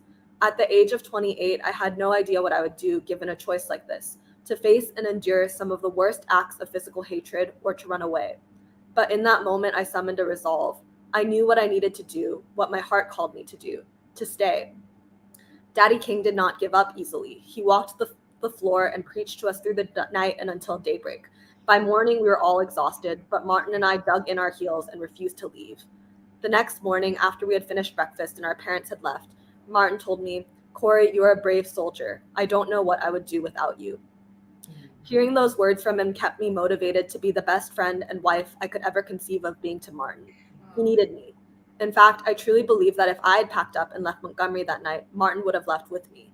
And if that had happened, one can only wonder, would Montgomery have birthed a movement that would electrify the world? Later, Martin would write of me, "A wife can either make or break a husband." My wife was always stronger than I was through the struggle. In the darkest moments, she always brought the light of hope. I am convinced that if I had not had a wife with the fortitude, strength, and calmness of Coretta, I could not have withstood the ordeals and tensions surrounding the movement. The night of the bombing, I began to understand how much it meant to Martin to have a wife who was strong. And that's really when I made my commitment to go all the way. I remember it clearly. I remember how I felt. Inside my chest, I had this nervousness. Strangely enough, though, while I was nervous and torn between decisions, I was not afraid. There is a difference. I had known fear. I don't think any Black person growing up in the Deep South escaped the reality that a Black person's life could be taken by whites without any consequences. Yet, that night, fear mixed with the faith I had known from childhood. In Montgomery, when tragedy hit, when I was tested, I found that the fear had left. It had been overcome by faith. I thought of Yoki, my baby. Love keeps you moving forward. I had no fear in Montgomery, not only because of the spiritual strength I had found there, but because of the unity and solidarity of the people. The Bible says that perfect love casts out all fear. I began to see love in action. How brave, how courageous Black people were.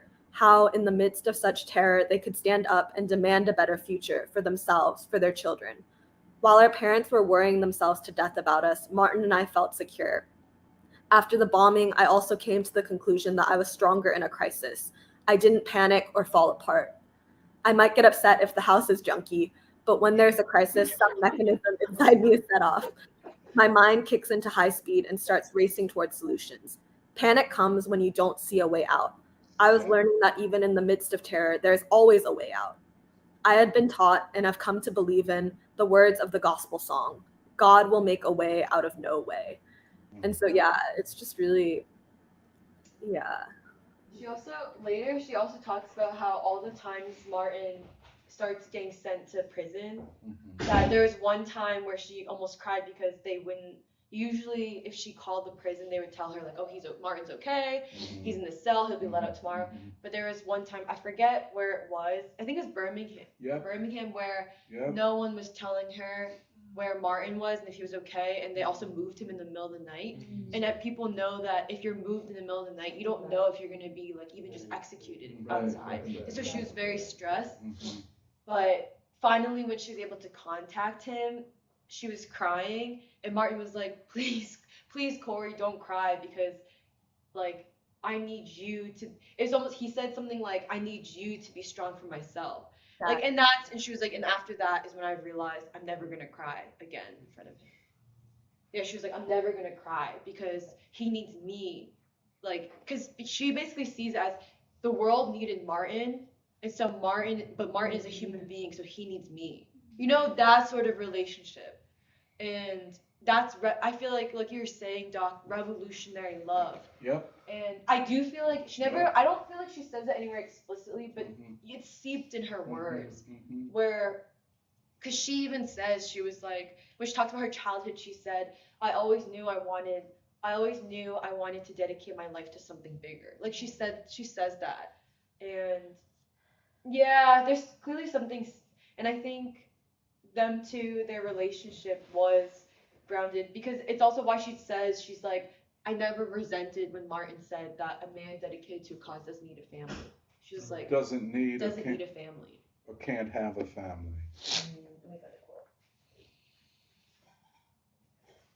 A man who dedicates himself to a cause does not need a family.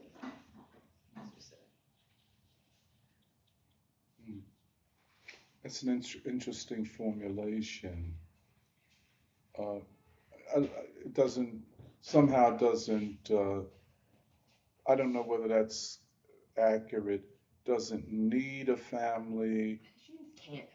Something like that, because it's almost that's what I was trying to talk about, the sacrifice. And that's a very difficult thing, because everybody wants to be around their children, wants their children to know them. You sacrifice that because they won't know you. You're always going. Remember in King in the Wilderness, the beginning when he's leaving, and the little boy, the son stands at the door. Daddy, Daddy, don't go. Please don't go. Yeah, but he said, but I'll be back tomorrow. I'll be back. Yeah, so that's. So all that is assumed to be normal. Of course, if King had lived, if he could have been a normal father, his children would have been different, because their lives have not been, like achievement in doing this and the highest scores and all of that. They, you could almost see it. Different splits among them. Not too bad, but they don't see the world the same. And when Coretta died, uh, the daughter, not Yolanda, Bernice, belonged to this church uh, right on the outskirts, headed by a guy named Eddie Long. And so it's Coretta Scott King, so they want all the presidents, living presidents, to be there. But Harry Belafonte had attacked Bush and Colin Powell for the war in Iraq. Right. And Bush said he wouldn't come if Harry Belafonte were there. So Bernice, the daughter, decides to disinvite Harry Belafonte. You see what I'm saying? And this is no way that Coretta would have ever accepted that. But the children are not the parents. And part of the sacrifice is that you cross your fingers and hope that they will understand, but they don't all the time. Yeah, it's like I feel like the passage that Nuri read, it reminded me of like the Du Boisian law and chance thing. Yeah. Because if you're trying to ask the question of, yeah, like how can you assess a people's capacity scientifically, but also just at the human level? It's like sometimes, yeah, like a movement that would actually transform America and give something truly great to humanity, like it is dependent both on like larger historical forces and patterns of historical development, but also it can also boil down to the choices that people make in a particular moment of like personal crisis or personal danger. Yeah. And I don't know, it's just really beautiful because it gives like more like such a concrete weight to like even Du Bois's way of seeing people and the capacity of people and the capacity of people to sacrifice. Like this is not something that you can really just boil down to like an accumulation of different statistics or figures, but really it is about like like the choices that people make. And that's something that can never be, it's not reducible in some ways. Like it is just like the quality of human freedom, and and just in human action and agency and choice. But yeah. Okay. Okay, I'll read one more round of comments. Brother Jerome says, remember Coretta was with King during a meeting with the Honorable Elijah Muhammad, and Minister Farrakhan was with Coretta in Gabon in 1993. I took a photo, which became a cover, of Farrakhan and Coretta at a forum at the African American Summit hosted by Reverend Dr. Sullivan in Gabon. And then Nabila adds Malcolm and Betty. Oh, and Jerome was talking about a cover photo of the Philly Tribune. And then Ram Mohan Rai says, our friends are also holding a 2-day workshop on the 1st and 2nd of October at Chandigarh on the topic Satyagraha to Kranti in light of the Saturday Free Schools event in Chicago and this event will be on the occasion of Gandhi's birthday. And the title is like Satyagraha to Revolution. Yeah. And 2nd October is Gandhi's birthday. So It's Neha's birthday. I was born on the day Gandhi was Now everybody, the whole world. Okay, well, I think it's a good time to end here. But we'll be back in Philly soon and we'll be reunited. But thank you everyone for attending the free school, especially our commenters as usual. And we'll see everyone next week for another edition of the Saturday Free School. Okay, bye. Bye.